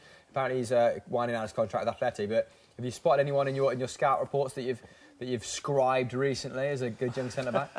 Not really. I don't think I have covered centre backs recently. So yeah, I mean obviously De Ligt is obviously like the outstanding dream candidate, signing, isn't he? Like. But I can't see him going to Liverpool next summer. I think De Ligt. I can see De Ligt getting a world record. Oh, that's transfer. Raheem Sterling picks up in a promising position. Little flick there. Go on, Bernardo. And Bernardo's looking to recycle to Bernardo's Sane. been sensational in this game, by the way. Yeah, the ref's down. The ref's down. Fantastic. Excellent. Collector's art in there. Referees hit the deck. He's eating grass. He's mooing. All of the above. Big crossfield switch from Wijnaldum. Liverpool back in the attack. Come on, Liverpool. Give us something. We want a game here, don't we, lads? Fernandinho cutting it out again, expertly. Will, a couple more questions, bro? Chris, the only reason I asked this question is because it's come up about 3 times in the last 2 minutes. What has happened to the hype behind Maxime Lopez from Olympique Lyon? Ooh, Pat, do you want to field this? Well, Lyon have got Maxime Lopez. Was he not at Marseille? I can double check. I've got an OL here. I mean, if it's come up from three times from 3 different people and I've got it wrong, then I'll be disappointed in Team FD. I might just not know what I'm talking about, to be fair. Marseille, you are correct. Smashed it. Boy. What's happened is Marseille have got quite a lot worse, and now they're talking about doing a fire sale in the winter window. I think getting rid of Abdenour and getting rid of Clinton and G. Is Rudy Garcia still there? Yeah, he's still there. But obviously, they had a bit of a turnover last season. They lost on Gisa, and now they've got Strootman in instead. They still have Payet, they still have Thauvin. So I think that it's just generally a bit of a decline on Marseille's part. But Maxime Lopez, he's always kind of struggled for position. Like, at times I wondered if he was going to play this kind of what's called a free 8 role, it seems, at Man City. You know, the first time I heard that phrase, De Bruyne was saying it, where you're playing more like a 10, but in a midfield 3. Right. And then other times he was playing out wide. So I don't know, but I'd welcome some expertise from somebody else. Maybe when I spend the next couple of months in France, I can try and watch some Marseille games. Yeah, of course, Pato. going to Paris for a couple of months, leaving us high and dry. But Raheem Sterling No, it's not a pen. has not been left that's a high and dry clothesline. by... Was that Robertson? Great It was recovery Robertson. tackle there. Was it? Or was Calmly it a out of defence by clothesline? Wijnaldum. I think that was well timed. Do But you think the referees? I know it's well times. Do you think the referees have had a mandate in the last year to be more dramatic with their poses? If we just watch Mike Dean. yeah, striking. Want a bit of that Mike Dean social action? Yeah, sort of snappy, It is good for- cheerleadery. Incredible facial hair from Raheem Sterling. Right, Look at this. close with the challenge here. And No, Raheem's got his arm wrapped around Robertson's head. As much as I'd like that to be a penalty, I don't think it is, my opinion, lads. I mean, it's not good from Robertson. No. It's just bad touch 6 from Raheem. and 1. What? Okay. 6 and 1, half a dozen the other, no? Yeah, but you can't give a defender a penalty in his own box. I don't think Raheem Sterling's really done much wrong. But Fair enough. it would have been. I agree, it would have been a Well soft played, 10, Sane. but I think it's bad defending from Robertson. Sane's won it back in a promising position there. We have a lot more control in the Just second don't get the half, same I'm enjoying it. overlap from him, do you? Bernardo Silva's working overtime here. That's a lovely ball in, though. That's very risky. Go on, smash it, Fernandinho. Long range. No. Don't take a no. Shouldn't have taken my advice there. It's been a while since he scored a bit of a humdinger, hasn't he? He's got that in his lock-up, Fernandinho.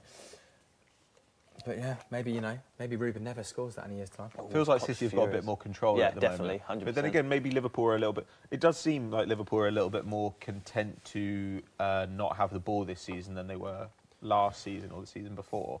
I feel like just with that front three, it's just that they've just got the tools to be able to hit teams on the break so devastatingly that they don't have to expend that energy in pressing, do they, as much. So almost a bit more of a pragmatic approach. I think maybe that's why we're not seeing overlapping as well from Laporte, because the last thing they've got a goal up, they don't actually need to attack. Yeah, they can afford Lovely to football, be a that. bit more Maybe conservative not that. and not end up in situations like this. And That's fantastic. Nearly we fantastic. do have another price boost, and gas. it could happen imminently because Alexander-Arnold has broke it. It's Salah to score the second goal at 13-2. Odds accurate at the time recording, terms and conditions apply. Of course, have to say all that. But 32, not bad at all there. Mo Salah not really threatened in the last sort of 20, 25 minutes. Has a... Liverpool not really seeing a lot in the final third in the first 10 minutes of this opening half. Aguero. Aguero playing on the wing. What Yeah, I mean, Aguero playing at right back. Yeah, that's, I mean, that's That's the major change. Oh God. yes, so- Rashi. for Raheem. One-on-one with Lovren. He's been a No bit one's shaky enjoying with those that clearances situation. tonight, Virgil, hasn't he? A few little, few little stray little, shots off the tee. a few little flicks. Why does Pep Little call kung fu flicks. Raheem Rashi? I don't know. I think it's just a way of kind of. It's very hard to shorten Raheem to like Ra, like call the him sun, Raz. like the sun Raz. god. Because I call Rashford Rashi, Yeah. just That out, makes- just I out mean of that- affection. But It's that's just a an lack of annoying thing, imagination on your part, isn't it? Yeah, of course. You Yeah. should call him But- Raheem. But yeah, that'd be confusing interesting, more. wouldn't it? That's a pet peeve at football when fans call the players first names when they're shouting at them. Yeah. Come on, Rick, you're not mates with him. And I you're do having a that go. to be. I I do do that to be that, fair. yeah. I like to give off the. Yeah? Yeah, because idea it's that like, I imagine might your friends be with him, yeah. it's like when your mum's telling you off, isn't it? You know, when you get the full first name, Yeah. that's when you know you're in for an absolute the head right treatment. Let's Yeah. say. A couple more questions while Robertson puts in another big tackle on Raheem Sterling. great tackle He's from starting to Robertson. fire up. We're starting to have a bit more of an open, expansive game on our hands, aren't we? This is what I expected the game to be. The first Frenetic. first half was very messy, but I feel like both this is the teams first have time I've seen Firmino on the ball. they've come out. I think they know what they want to do this half. Oh, here we Both go, teams, James. to be fair. Liverpool in a threatening position here. Mo Salah. Oh, Yes, and that's Sane. Well done, Sane. great tracking back from Sane. Probably the only player on the pitch who can match Salah. Pace, yeah.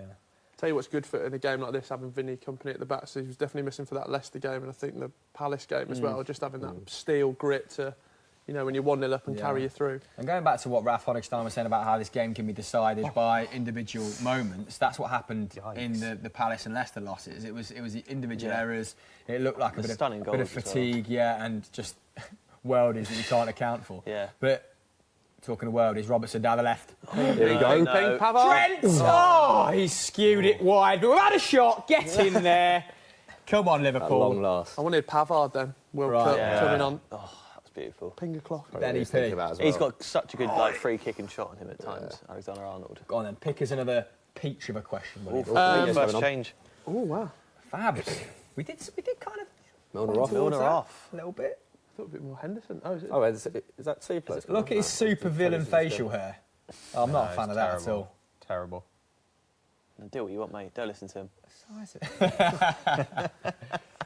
The fraternity, the dodgy facial hair. Has Henderson been moved out into the right of that midfield for him? Fabinho has been bought on for Jimbo Milner, and, you know, we go again. A couple of questions, please. Yeah, RW27 says, is Lacazette overrated with 3 out of 7 Premier League goals coming against Fulham and most of his others coming against newly promoted clubs? Most of his others. Getting critical for who he scores his goals against. Pato, have you been impressed with him as an Arsenal fan and the way he's sort of maybe adapted his game a little bit to play with Aubameyang? Are they against newly promoted clubs? I mean, if he'd scored against Wolves this season, I'd be kind of impressed. Wolves are better than most of the clubs that are already in the league. It depends if you only rate him on the basis of goals scored, and I think actually the people who like him tend to like him for other reasons. I think his link-up play is fantastic. He's incredibly calm on the ball. I actually love Lacazette. I think he's a really selfless forward. I think that if he could actually play the Firmino role at Liverpool. I was about to say, yeah, he reminds me of Firmino. He's your Firmino, and if he can score 15 goals and register, 5, 6 assists, and facilitate other players around him, it's brilliant, isn't it? And like Firmino, he commits more fouls than almost anybody else on the field, which is actually really good, because your striker can tend to commit fouls without getting booked for them. You know, so he's actually really good at tracking back. I mean, I'm a big fan of Lacazette. I think there are possibly times this season where we would have looked a bit more coherent with him than with Aubameyang. Yeah, I don't know. It depends. If people around you are saying that he's one of the best strikers in the league, maybe they are overrating him a little bit. But is he a very good player? Yeah, he is. Yeah, and I just think he makes other players better. Like he's not going to be your standout striker, but definitely elevates other people's output. Our attack last season was better with him. He scores great goals as well, doesn't he? Yeah, and our attack last season was better with him up front and Alexis than it is now with him and Aubameyang. You know what else? He's an elite celebrator. He actually celebrates in a really enjoyable way. People and yeah, he goes up and high-fives people, and he screams, and then obviously there's the one where he just stands there and looks majestic. I mean, I'm a big fan of Lacazette. Bit of a rasping effort there from Danilo, who's also got it in his locker, hasn't he, to score a banger. It's just flashing past the post, a little bit closer than we thought, wasn't it, Jimbo? Yeah, I mean, to be fair, City need to do more of this in general. Just be brave enough to just take a shot on, because a lot of the time we do try and walk the ball in. I know it's kind of Pep's way of playing, but I just want to see some more shots from outside the box. I don't know the numbers, but I'm guessing it's not very much, because I think it's only Delph, Fernandinho, and maybe Danilo or Walker that actually do. And they're the players you think might have a crack, might have a beautiful moment. Zinchenko likes to give it a go as well, doesn't he? It's all the players that don't get an opportunity to go forward, and I think they just think, might as well. So, I don't know, I personally love that. I want to see more belters, because... it's difficult, isn't it, being a City fan? Yeah, I know. Well, we've seen the benefits in close games of people doing that. With someone like Shaqiri, who might come on for Liverpool, we just saw him on the sideline there. When he came on and got his... lovely. Who did he get a couple of goals against? Man United. Manchester United, yeah. I mean, a couple of those were shots from distance that got deflections, weren't they? That got little flicks. So, yeah, maybe there's some justification in that resentment, that lack of shooting. Right, let's have a couple more questions then. A big question up from Doug in the gallery. He's put in the comments, who would you rather be stuck in a lift with in Football Daily? Would it be Joe, Hamill or Pato? Lots of vote for Joe so far, so just feeding you all there. Oh, it depends what mood he's in. Is it? He can be one of the most obnoxious people in the world, but he is nicer than he seems. Okay. But my God, he'd start panicking. You know what he'd get like. If he's stuck in a lift, you'd have to peel him off. You'd have to peel him off the wall. Yeah. But you could eat him if you got stuck for too long, and you wouldn't feel bad about it at all. Okay. I feel like you and I could go into like boot mode. You know, like sleep. I'd just sit there, head down. I'm pretty content as long as I know help's on the way. Well, you know. Yeah.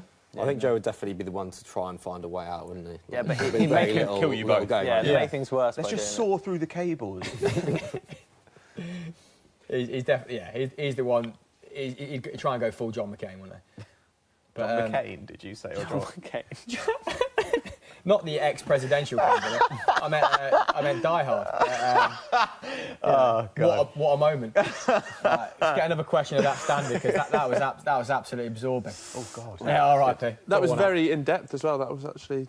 I've learned a lot about the team. Yeah, complicated question. Sunny and Dylan Gamer says, what are your top 3 signings of the season? Mine are number 1, Alisson, number 2, Torreira, and number 3, James Maddison.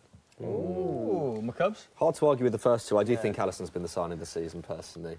Big fan of him. As for the third one, though, there have been a few. My mind goes blank. Maddison has been good. I think Fabinho's now showing to be a really good signing for Liverpool. We kind of always thought that he would be. Try to think at the other kind of top teams. Spurs obviously didn't make any signings. United didn't make any big signings either. Was there any transfers you boys got wrong that turned out that you were panning at the start of the season? Like, I thought Axel Witsel was a terrible signing. He's been brilliant for Dortmund. Does anyone else, Same. confess up about getting a transfer wrong at the start of this campaign? I was panning Fabinho. I saw his debut against Chelsea in the League Cup, and I just thought flop. But Klopp has turned him not into a flop, and he's on his way up. Couldn't think of another OPP word there. Sorry, mate. Yeah, right. almost perfection there, mate. Sorry, I'll let you down. The lyricism's fantastic. Patrick, any transfers you got wrong? Well, I definitely got Witsel wrong as well. But I don't know. I feel like actually a lot of people... Hello, chance for Firmino. Oh my God! Off the line again. Edison And Big made up Vinny that Company mistake. clears. What happened there, James? Edison came out for it. I think Company also went for it as well. Bit miscommunication. For me, box out to Firmino, takes a shot. Edison, I think, recovers. A lot of men on the line for you there. That was almost impossible to squeeze. Look at there's that, 5 1, 2, people. 3, 4. Oh, no, it was. I think it was Company making up for the mistake or miscommunication there. Once again, being let off because, blimey, it could be 2-1 to them, to be fair, with these mistakes. So, very fortunate right now. A tiny build-up play there from Liverpool. I love the way that Edison got back there. Yeah. That was lightning. Do you remember that video of Joe Hart? Joe Hart of the Rooney kick. From a corner, was it with Rooney? Christ, yeah. I've never seen a man move across land so quickly. He was, Usain Bolt in his prime. It was absolutely sight to behold. But Liverpool back on the attack. That's an unbelievable ball. That is. I love how he cut across that. Alexander-Arnold does stuff like that, doesn't he? Like he does outside of the boot. Yeah, Right. He puts that extra finesse on something, which Swaz. suggests he's an absolute baller. Please never use that word on this show again. I've got a Otherwise, t-shirt on you that says take your mic off and get out. All right. Bobby Firmino, the man of the hour, has scored from about 2 yards. That was a fantastic deep ball in. I'm not sure who's flicked it back across the goal for him. I think it may have been Robertson. Yeah. Jimbo, consolations. Consolations, Well, mate. But we have a game on our hands here. We needed a true. goal. If you've just joined us in a hope to see the goal, but instead you're looking at Jim's disappointed face, then please get your questions in. Welcome. Hit the subscribe button. And James, I'm going to have to ask you to describe this. I was too busy laughing at Will's joke, to be fair. Alexander-Arnold, once again...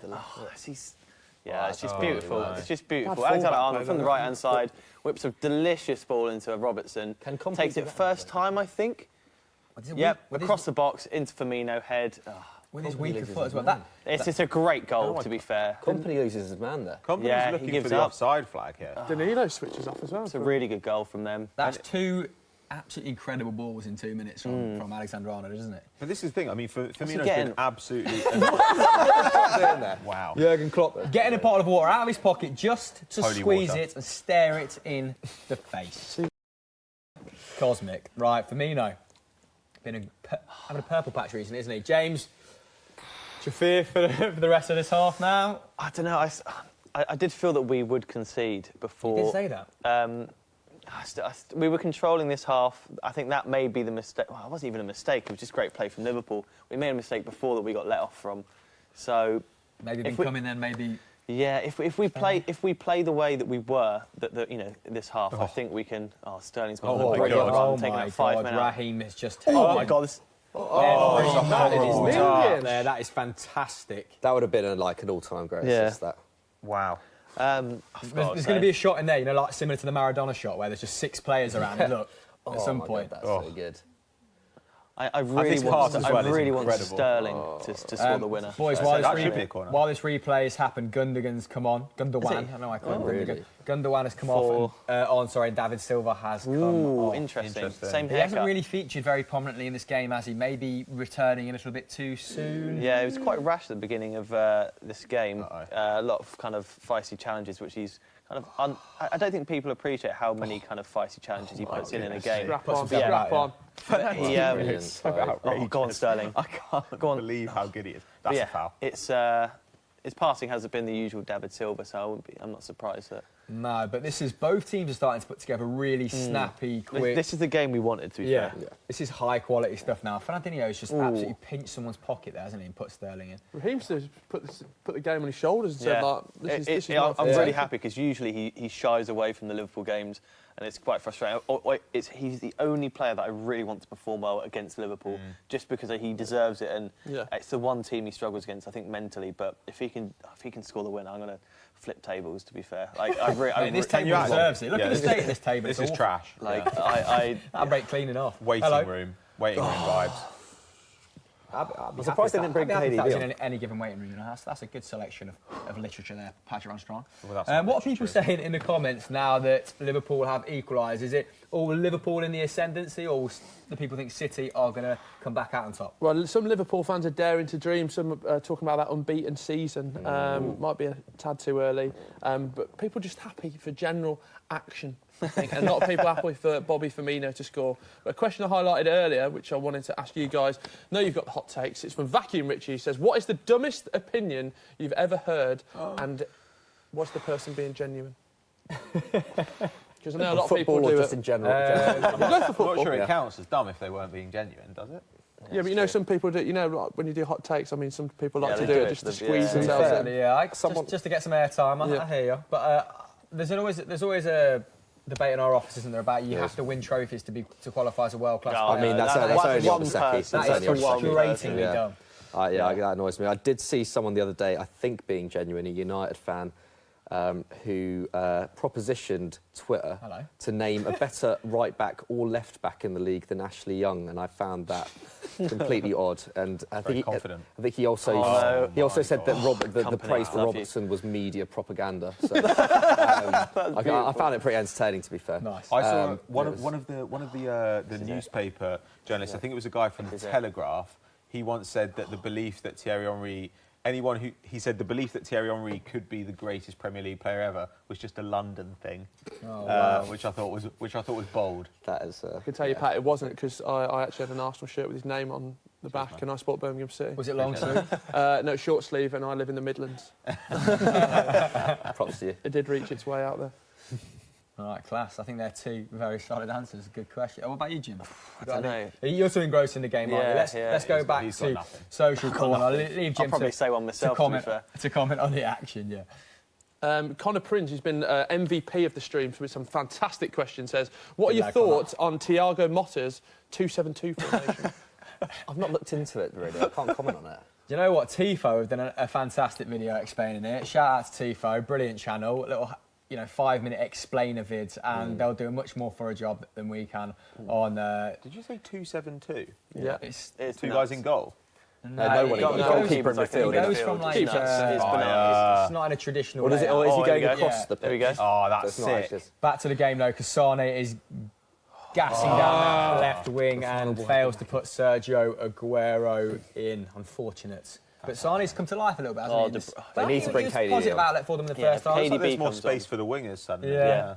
Oh, Playing a bit The narrower. game has opened up so much. Wow, that's good. Wow. There's actually an argument going on the chat with Amazing for people sticking up for Pat here, because someone said, Patrick Van Charlton thinking Sterling is better than Ronaldo is the dumbest opinion ever made. And then someone actually backed you up there, Pat, saying, never said Sterling was better than Ronaldo, just had a better year. Yeah. Thank you. So there you go, just cleaning up, That just is doing what my I work said. for me. Yin and yang, just, reasonable and, just football game of opinions, it will. Anyway, let's have some more opinions.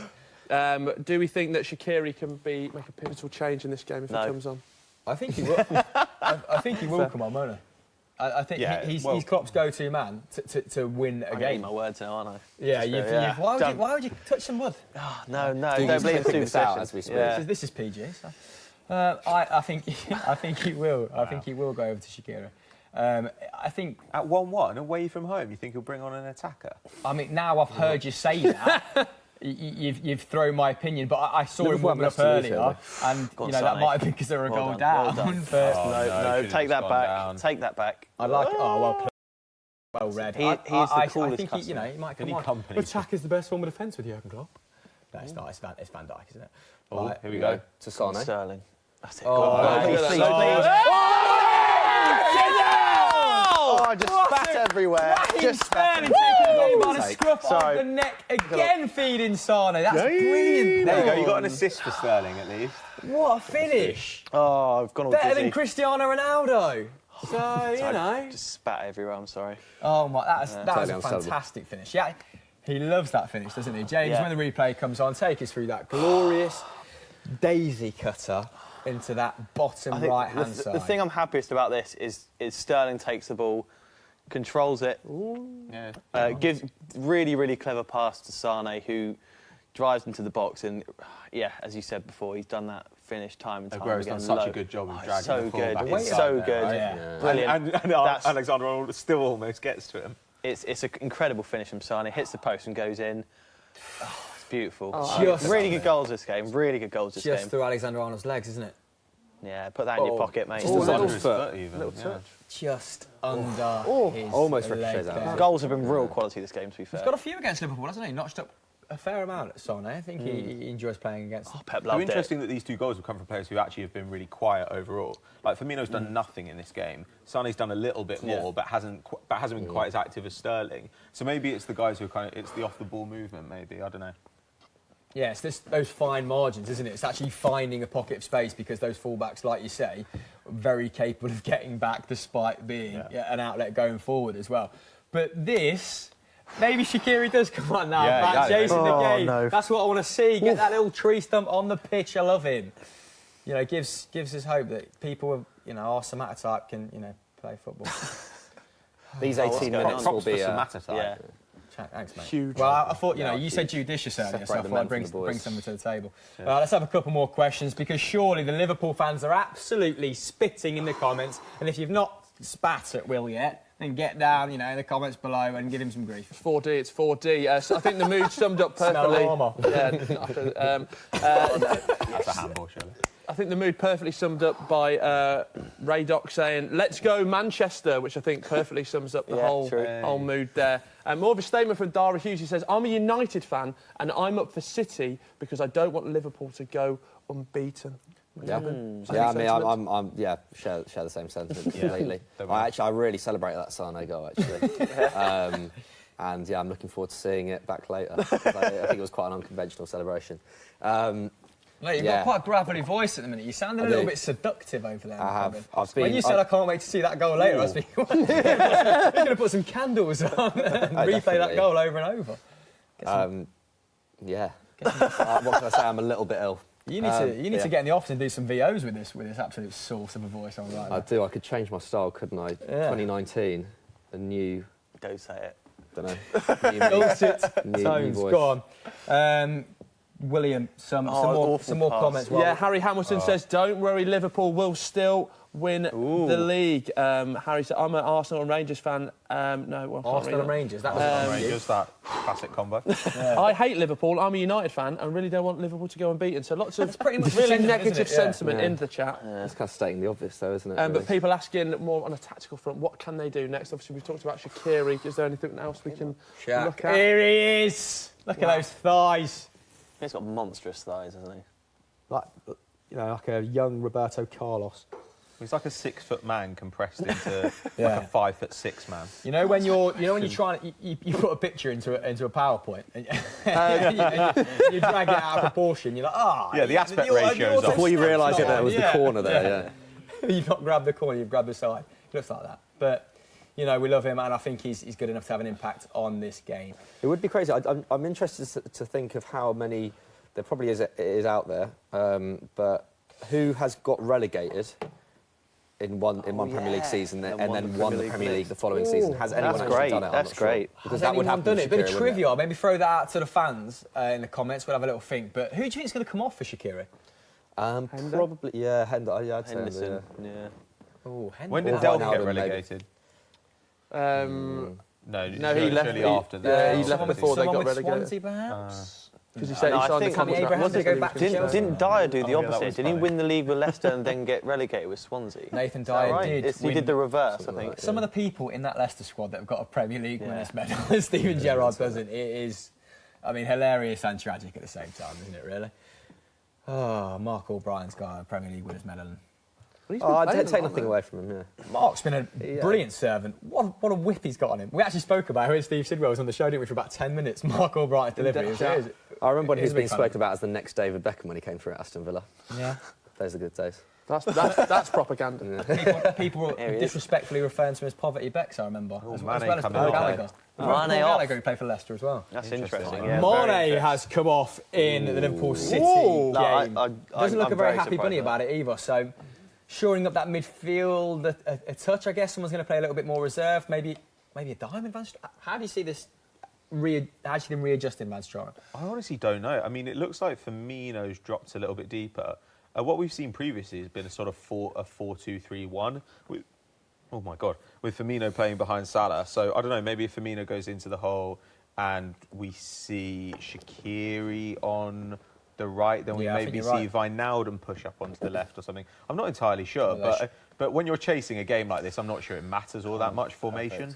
It's just a theory, isn't it, Hamill? Just phone numbers, isn't it, mate? Yeah, exactly. It's It's the just great nonsense. Pep Guardiola said in RAF. No, it wasn't. It was Panau's book, wasn't it? It's someone like that. Yeah. You actually look a little bit like Honigstein. I'm getting that from your new haircut. Cheers, bro. Yeah, so very good. Handsome German man. Yeah, very good journo. Go and check him out if you don't know who we're talking about. So extra attacking impetus from Shaqiri. Let's see if it pays outrageous. dividends. But Shame. City back on the ball. Fernandinho sort of controlling things Go on, again. go on, Oh go my on. God, what a ball. One more. Oh, moments away there from slipping in Raheem Sterling, who deserves a goal Fernandinho for this again. performance, doesn't he? Van Dijk's been bad. He's been a little bit last gasp, but I don't know if he's just making up for Lovren. Yeah, I mean, James, that's almost any part of it. Yes. how do you hold on to this victory? I don't know, just play the way we Make are, the to be most of that fair.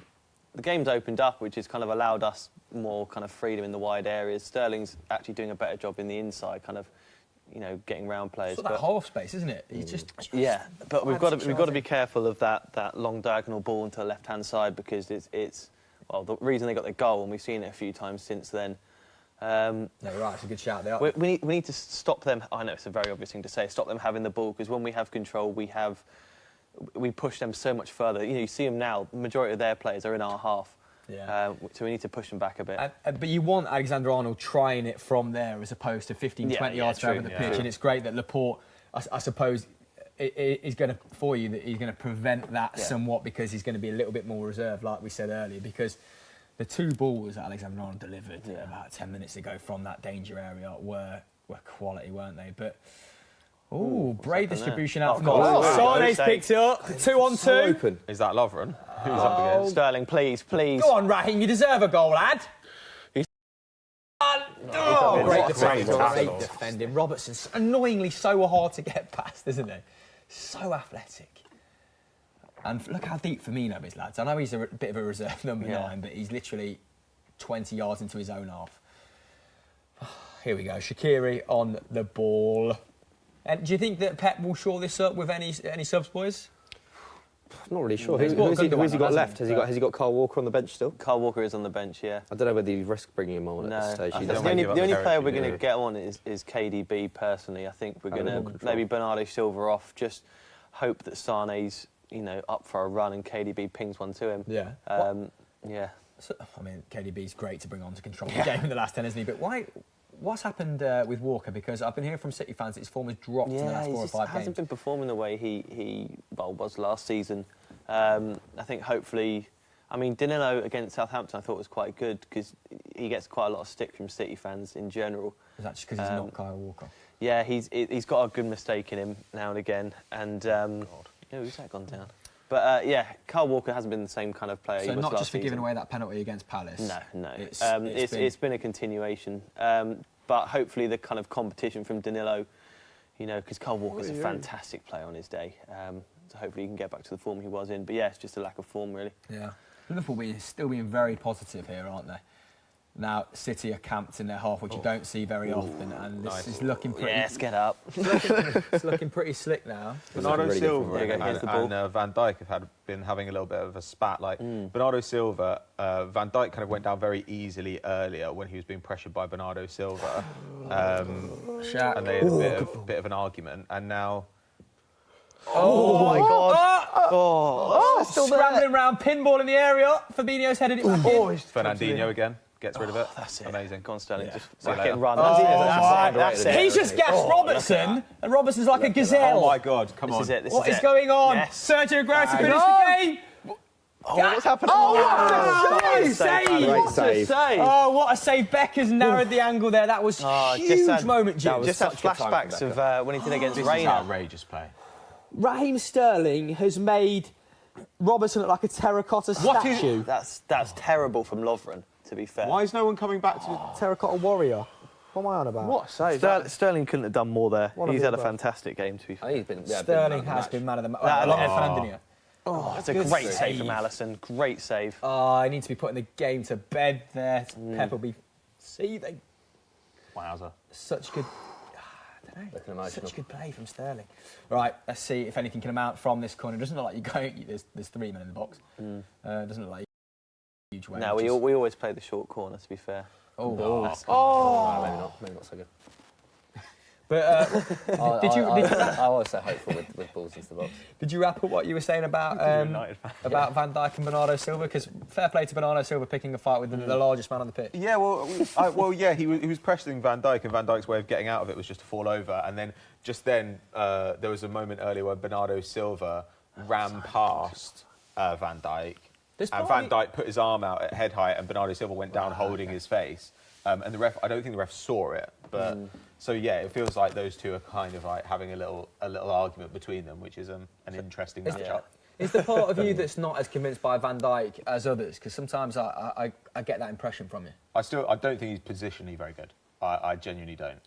I think, don't get me wrong, I think he's a very, very good centre-back, but when you ask people what's so great about him, they're often, or rather how he's changed Liverpool's defence, they're often not really able to explain what it is.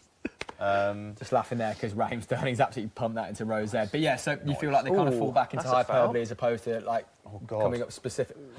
No, it's all right. Mo Salah! It's a save from Edison. Was he offside anyway? We have been so lucky. If he's not offside, we have been so lucky this game. But I think people forget that Liverpool's defence was already improving before Van Dijk. Have a go. Yes.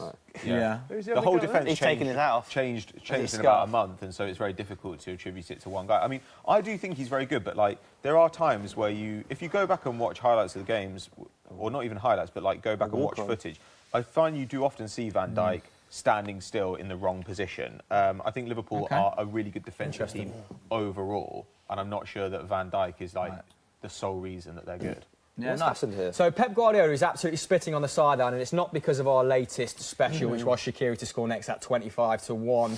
Odds are subject to change and terms and conditions apply. He's actually angry because he can't get What is he? Gabriel Jesus on. What's going on? I think he thought... Who's warming up, by the way? Gabriel Jesus looks like he's coming on. Would it be for that foul? I think he thought it was a foul, and the ref played on, but it looks like he's going to bring on Walker and Gabby Jesus. But if he double doesn't sub. stop arguing with the fourth official. bold. Yeah, I think there's a challenge on Fernandinho here. That he yeah, thinks over the should top have of been him, hasn't That is kind of quite clearly a foul. And that wasn't offside, and Liverpool Oh my subsequently popped the corner. God! Oh, Stones Stones again off the line. Oh Was that cleared off the line, or was it Edison? I missed No, that. Stones sorry. again. It's John Stones. Oh, John Stones, 2 off the line today, one of his own is so making. great. I know. Raheem Sterling putting in crunching tackles in the dying embers of the game. That's God, he my heart, man. He's come through someone and he's put the ball into Rose. This be off your seat, wouldn't you? Now? yeah, this has become all about grit and determination. wow. No Jesus, by the way. He's got his kit back on. It's just Kyle Walker and Danny Sturridge coming on. Danny Sturridge. Last 7-8 minutes to try and secure a point, a very vital point for Liverpool. He did it in the dying embers against who? Chelsea. That was such a good goal. That was one of the goals of Bananas, the season. that one. Short of Andros Townsend's absolute Pink Panther. But who's coming on for? Who's coming on for? It'd probably be Laporte, Laporte. So Danilo getting left back, Walker right back. It would be James, the you were central. saying Port's been really good at cutting those like crossfield balls out as well, hasn't he? Like with that extra bit of height. Like Danilo got done for Robertson's assist. Yeah, I was a bit worried about him coming in as left back because obviously left back is our problem, but I think he's done a decent job today. I can't remember. I think we were saying it before. Can't remember who I was saying it to be fair, but I thought Laporte solidifying his place, being more confident in the City side, would do a better job marshalling Salah than he did in the Champions League. I think he has done today. Yeah, It's been incredible. A little bit of retribution. Yeah, definitely. Bit of revenge. He's had a good day. Well, I know Laporte is, for me, like in the top 3 centre-backs in the world. He's been incredible at the start of this campaign. What were you about to say, Cubs? I was just saying that I'm not a fan of changing the defence like this with so many, with so little time to go. I think. Fair play. I thought you were going to say I'm not a fan of Laporte there. I was going to say, well, a little bit of controversy in the last 5 minutes. It's just so risky, isn't it, in a game like this to change a defence when they've actually been relatively decent. That's a great save. I wonder if it was going in. It's hard to tell. Scuffed effort, wasn't it? I feel like that was maybe nestling in. I was wrong about the right. Walker's gone left back and Danilo stayed right back, which is Do you think that's the get to Trent Alexander-Arnold a little bit quicker and cut off some of those deep Otamendi, what is going on? Oh my God! This is where, if you weren't a fan of the last substitute, you're going to despise this one, mate. This is where if if it's like for like, then that it is worrying. Well, does Company want to come off? No, I'm saying it's for Company. I think they might be putting the Fernandinho number. Yeah, I think maybe they were thinking about taking somebody else off, and Company was saying, this is where it goes wrong. Is this out of necessity? Yes, a little limp there. No, he'll be all right today. He has been incredible today. Yeah, bar 1 or 2 mistakes, which he's largely made up for. Yeah. A couple of last-ditch recovery tackles, but you kind of expect people to make mistakes against this forward line, don't you? They're so good. Like, they're going to force the errors, aren't they? Be hypercritical. And I don't actually think he wanted to bring him off there, did he? But like a little bit of a dispute on the pitch. But Otamendi for the last 5 I don't know what's going on. I'm extremely nervous. Extremely nervous. I really like Otamendi, but you have to be with a calm head. I've got a thing where if you're winning a game and you start piling on defenders, you change the whole dynamic. It may confuse what's going on the pitch from your side of things. So, I don't know. I think if you're playing a winning game, carry on playing it. Don't just pile on defenders at the end of the game. So it's made me really nervous now. Jim, I've got to say, very level-headed analysis from you today, considering this is a game with a lot of emotion, a lot riding on the line. So this is huge. This next 5 minutes is absolutely huge, isn't it? But look at the way Sane and Sterling are both working. You know, it's like they want to win the league. This is, I think, the foul that. Oh, that's a foul. And then he trips over him as well. Yeah. Braz. I don't know. Yeah. Who do you actually think? Everyone's thinking. It's like a scarf and everything. He's ruined his look. He's throwing his cashmere about. With him? He's not come back on it. Pep. I know Dougie's got a real problem with the way Pep has his hood. He's got it inside out at all times. Someone else just said that to me as well, and it wasn't Doogie. McCubbin, what do you make of that scarf? Because you've got quite a strong scarf. I like that scarf. I do like that scarf. It's quite a Catalan look. That quite big jacket and the scarf, that kind of colour scarf. Yeah, they do love to. You envious? Have you got scarf envy? No, I don't, because I love I like a good pattern on my scarf, and I like the material of the kind of cashmere style material, because otherwise it's a bit too itchy. So yeah, fair you. You know, you sound like such a classy bloke with that gravelly voice saying you like a bit of cashmere. I'm a bit bowled over, so I feel a bit inferior at the moment. There was an overhit pass from Liverpool right then. Went out for a throw. They had the camera on Bernardo Silva, and he went. It was amazing. Who do you actually think is the better side? I think City have been better. Not just today, but in general. The strongest starting 11, yeah? City. Okay, interesting. Thought that would be more of a divide there. Yeah. City. Next question, Chris. That was rubbish. Will, over to you, mate. Go on, Sane. Couple of fan questions to take us into 90 minutes as Sane tries to hold it up in the corner. He's doing so pretty successfully. Kill him. Shaqiri's there we go. Had an effect.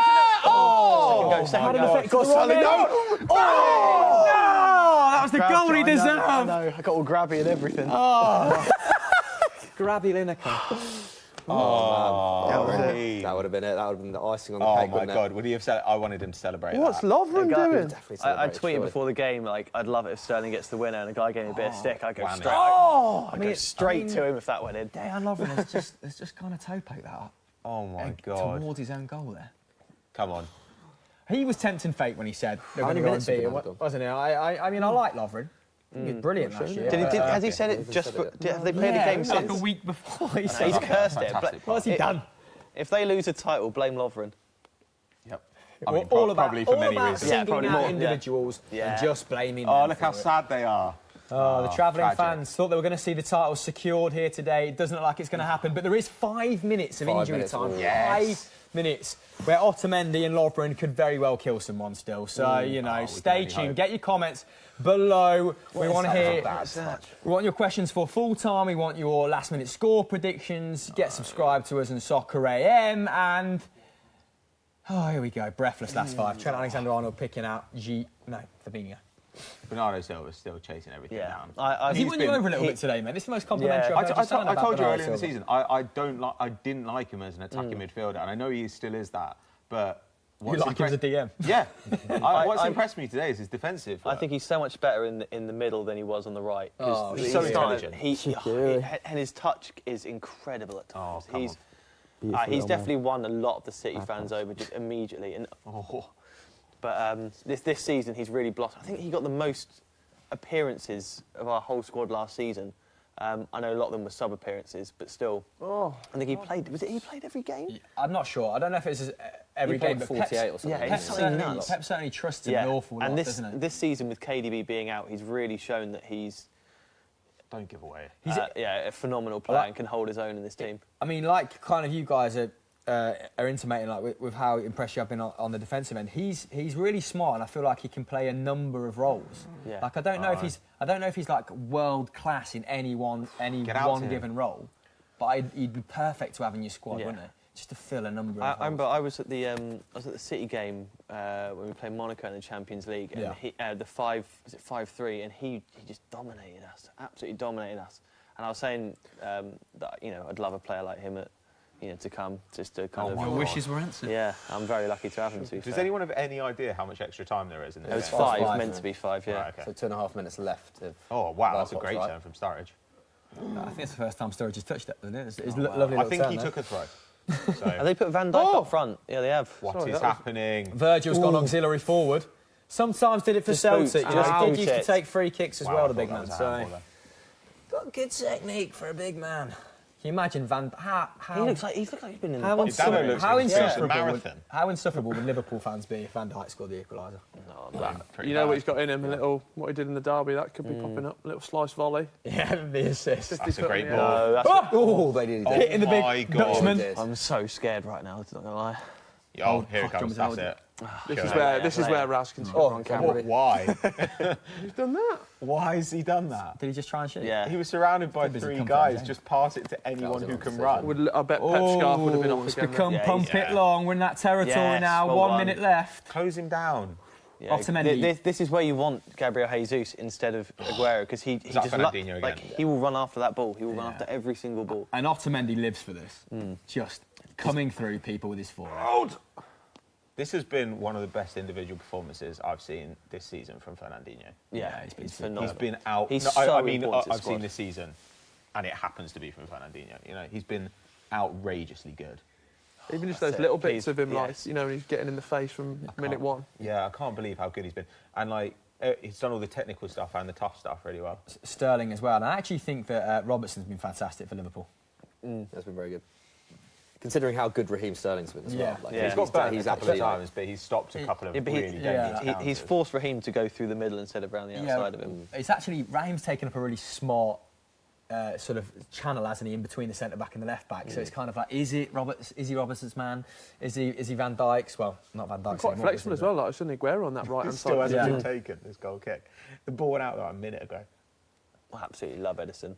Edison, everyone looks like they've been through a night out. Like, it's like a stage. I actually saw Edison in Berlin. He's been booked for time wasting, apparently. Setting off I'm hearing from a fireworks. little carrier pigeon. Checkpoint Hey, Charlie. David He- Shaw. he- I think he's got booked for that time wasting. Yeah, he has. You should get booked for that tattoo. All right, 10 seconds of the 5 minutes added on remaining. It looks like Manchester City are going to see Oh, hello! Bernardo. Is he getting booked for this? He's done got the that ball. in. You got the ball. Absolutely There's a little bit He's of a little afters. pixie. Can't book Look at him. that. You've got Reminds me a bit Bernardo of away. Brett from Flight of the Conchords. Yeah, he is like Brit. He's like who? Brett from Flight of the Conchords. Yeah. That kind of Nice niche reference Oh, there. So I'm proper into it. Very good. Is that it? That is That's it. All over. Manchester City win. The title race is back Win on. the title. And Pep Guardiola is absolutely delighted. Just 4 points behind Liverpool now. Liverpool retain top spot. Spurs second. Manchester City. City actually go second, I think. Yep. 4 points. The league behind it. table will come up soon, so I won't jump the gun. But for now, let's just enjoy a bit of Blue Moon and the final scenes. James Wayne, big sigh of relief from you there. Liverpool in it until the very end. That was after quite a cagey first half, a high quality second Yeah, half. I think we were actually quite lucky to come out of that with a win. The fact that we started off with a horrendous potential own goal. I asked for them to go in, so to come out 2-1 on that, like I predicted, yeah, great. Yeah, just really, I'm ecstatic. To be fair, title race is back on. Beating Liverpool can't be better. To be fair. Final thoughts on the actual game before we answer a few audience questions. Pat, starting with you. Work your way through to Will. I think actually, when you take into account that one-on-one in the first half, I'd be surprised if the chances that City created were actually bigger overall than the chances Liverpool created. I think the balance of the game, City felt like they were on top, but in terms of chances, I didn't really think there was much in it at all. But they'll be delighted, and after this, I think, you know, like I said, I think they play Arsenal at home in the second half of the season. I think Spurs, Chelsea, these are all home games. I think they only go away to United, is that right? What, Liverpool? You played no, City. They played you at the Etihad before, I think. And Liverpool also still needs to coast Old Trafford as well. Yeah, so it'd be interesting to see how those kind of fixtures go. But now you look at it and you think they still need to screw up 2 results, but they're going to draw a couple of games. You know, it's not like they haven't done that. So I don't know. It feels like it's very gettable, especially now. It's going to come down to how they do in the Champions League and injuries. Like there's so many variables. It makes rotation less a harder option, doesn't it, to exercise? Now they've only got a smaller lead. McCubbin, any thoughts on the 90? Not really. I mean, we haven't had a cliche yet, so I'm just going to say it's the stuff of champions. There we go. Quality. Take that from that what you will. No, I think City deserved the win just on the strength of those 2 chances that they had. Just 2 great goals, weren't they? But it'd be interesting to see how I'd expected feel a goals little bit bears aggrieved out. as a Liverpool fan, just from the amount of goal mouth scrambles that there were in that second half. Yeah. It was touch and go. Liverpool still marginal favourites for everyone? Yeah. I'm going to go. I think City will go on a minute now. I do think City will go on a City minute. in the ascendancy, Yeah. Blue Moon rising from McCubbin. What do you think? The blue over there in the corner? I think City, just because of what you were talking about earlier, like De Bruyne's come back into full fitness. They're Didn't probably even play the game, strengthening to be January, and I think like David Silva coming back into fitness, like seems to be happening at the right time. Yeah. All the stars are aligning at the Etihad. Let's have a look at the table to see how things are looking. Liverpool still top on 54 points. Manchester City do pick Tottenham for second place on 50. Tottenham third on 48. And it gets interesting in 5th and 6th as well. A few bets round the office, responsible bets, of course, just for a laugh, that Manchester United will finish above Arsenal. What do you think to that, boys? Very real possibility, isn't it? Yeah, No. I think when they were being made, I was very much that United weren't going to be anywhere near Arsenal, but I think the fact that the players have been released, let's say, from the shackles of Mourinho, doesn't look good for Arsenal. I think they could catch them up. Just the goal difference that United have now is just would have been unthinkable a month ago. It is actually staggering. We were in minus goal difference. Now we've got plus 11, which is some way going towards. Very On true. the other hand, you've had an easy run, and we've played Liverpool twice. Yeah. So Like that last-minute retort from Van Straat, it's a very legitimate point. Let's take a look at the bottom half of the table. Looking grim for Huddersfield, bottom on 10 points with a minus 24 goal difference. Meunier, of course, scoring maybe his first of this season, second, but still not enough to secure them any points in their last game. Fulham, I think Southampton are good enough to escape that bottom 3, boys.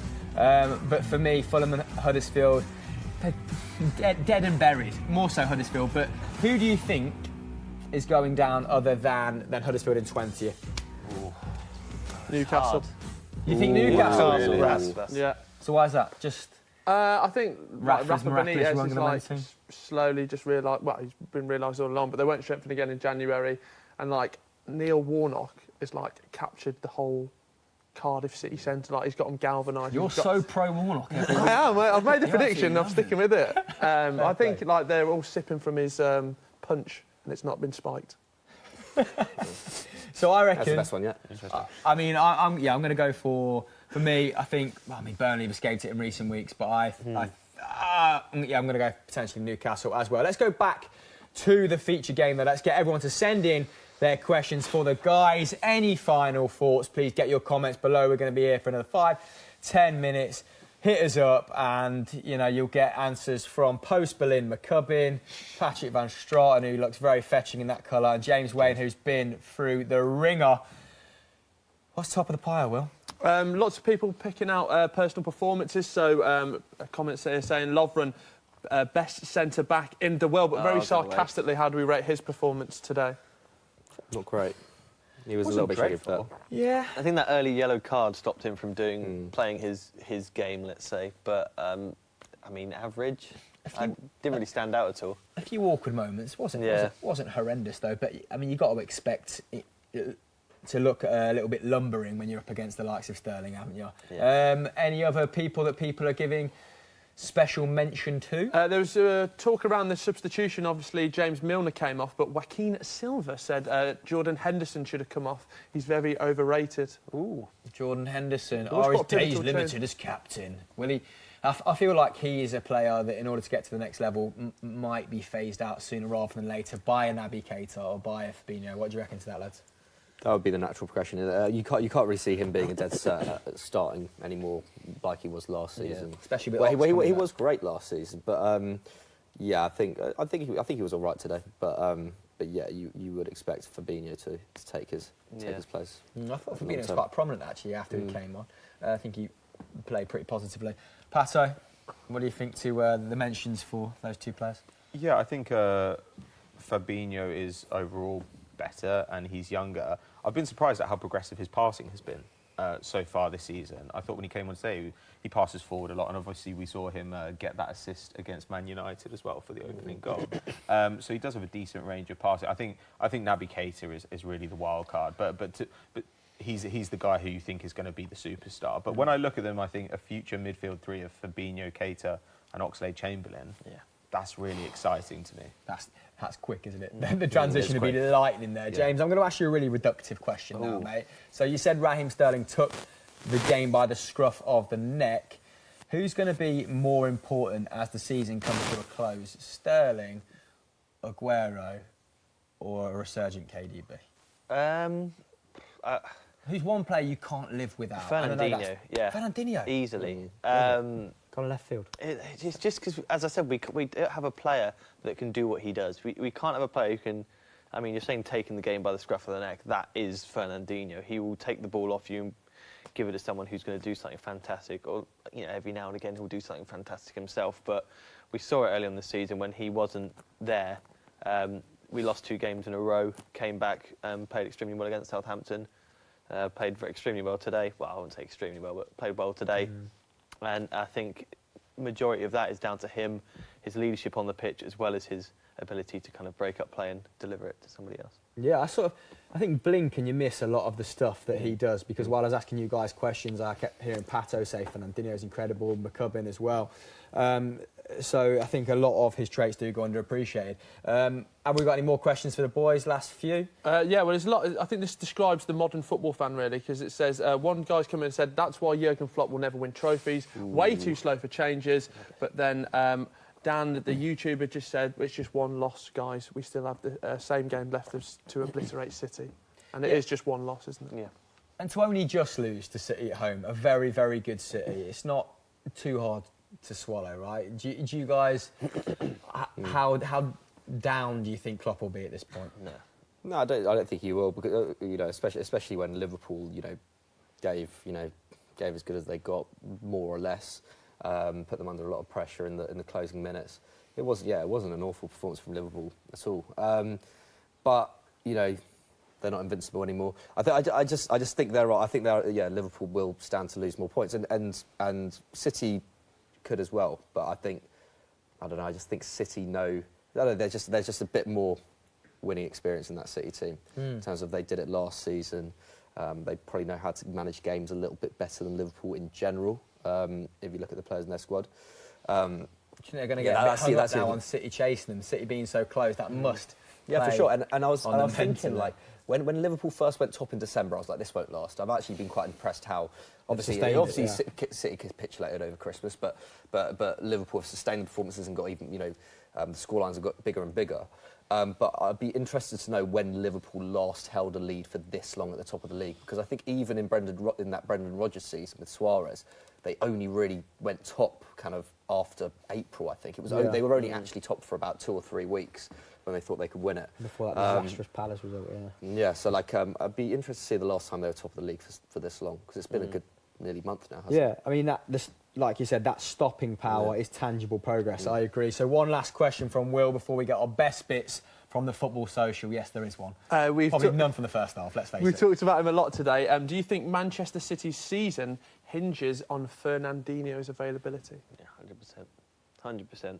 Unless we can bring a player like that in January, which I doubt, then I think so.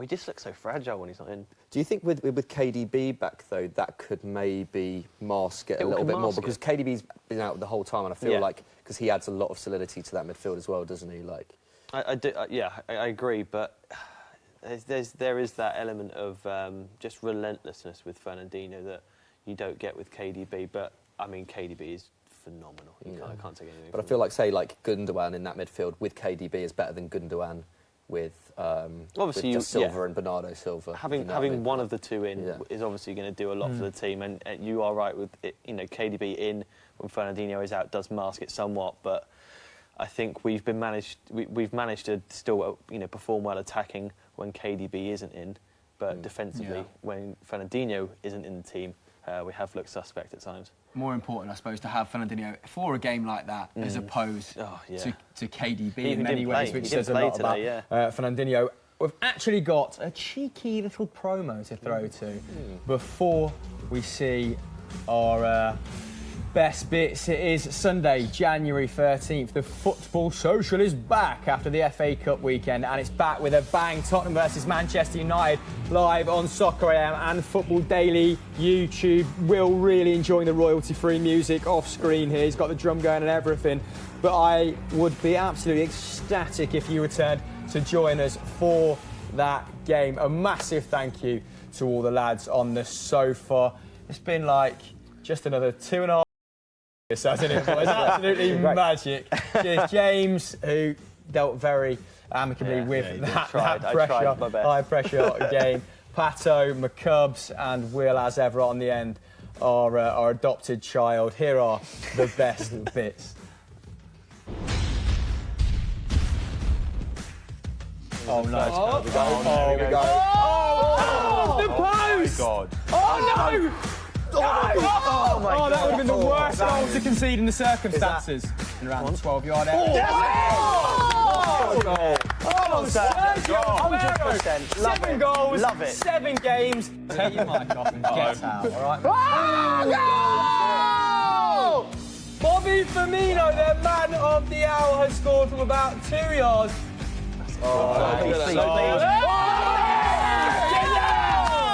Just spat everywhere. Raheem Sterling sorry. Sergio Aguero to finish the game. What's happening? Great save! Oh, Shaqiri's we go.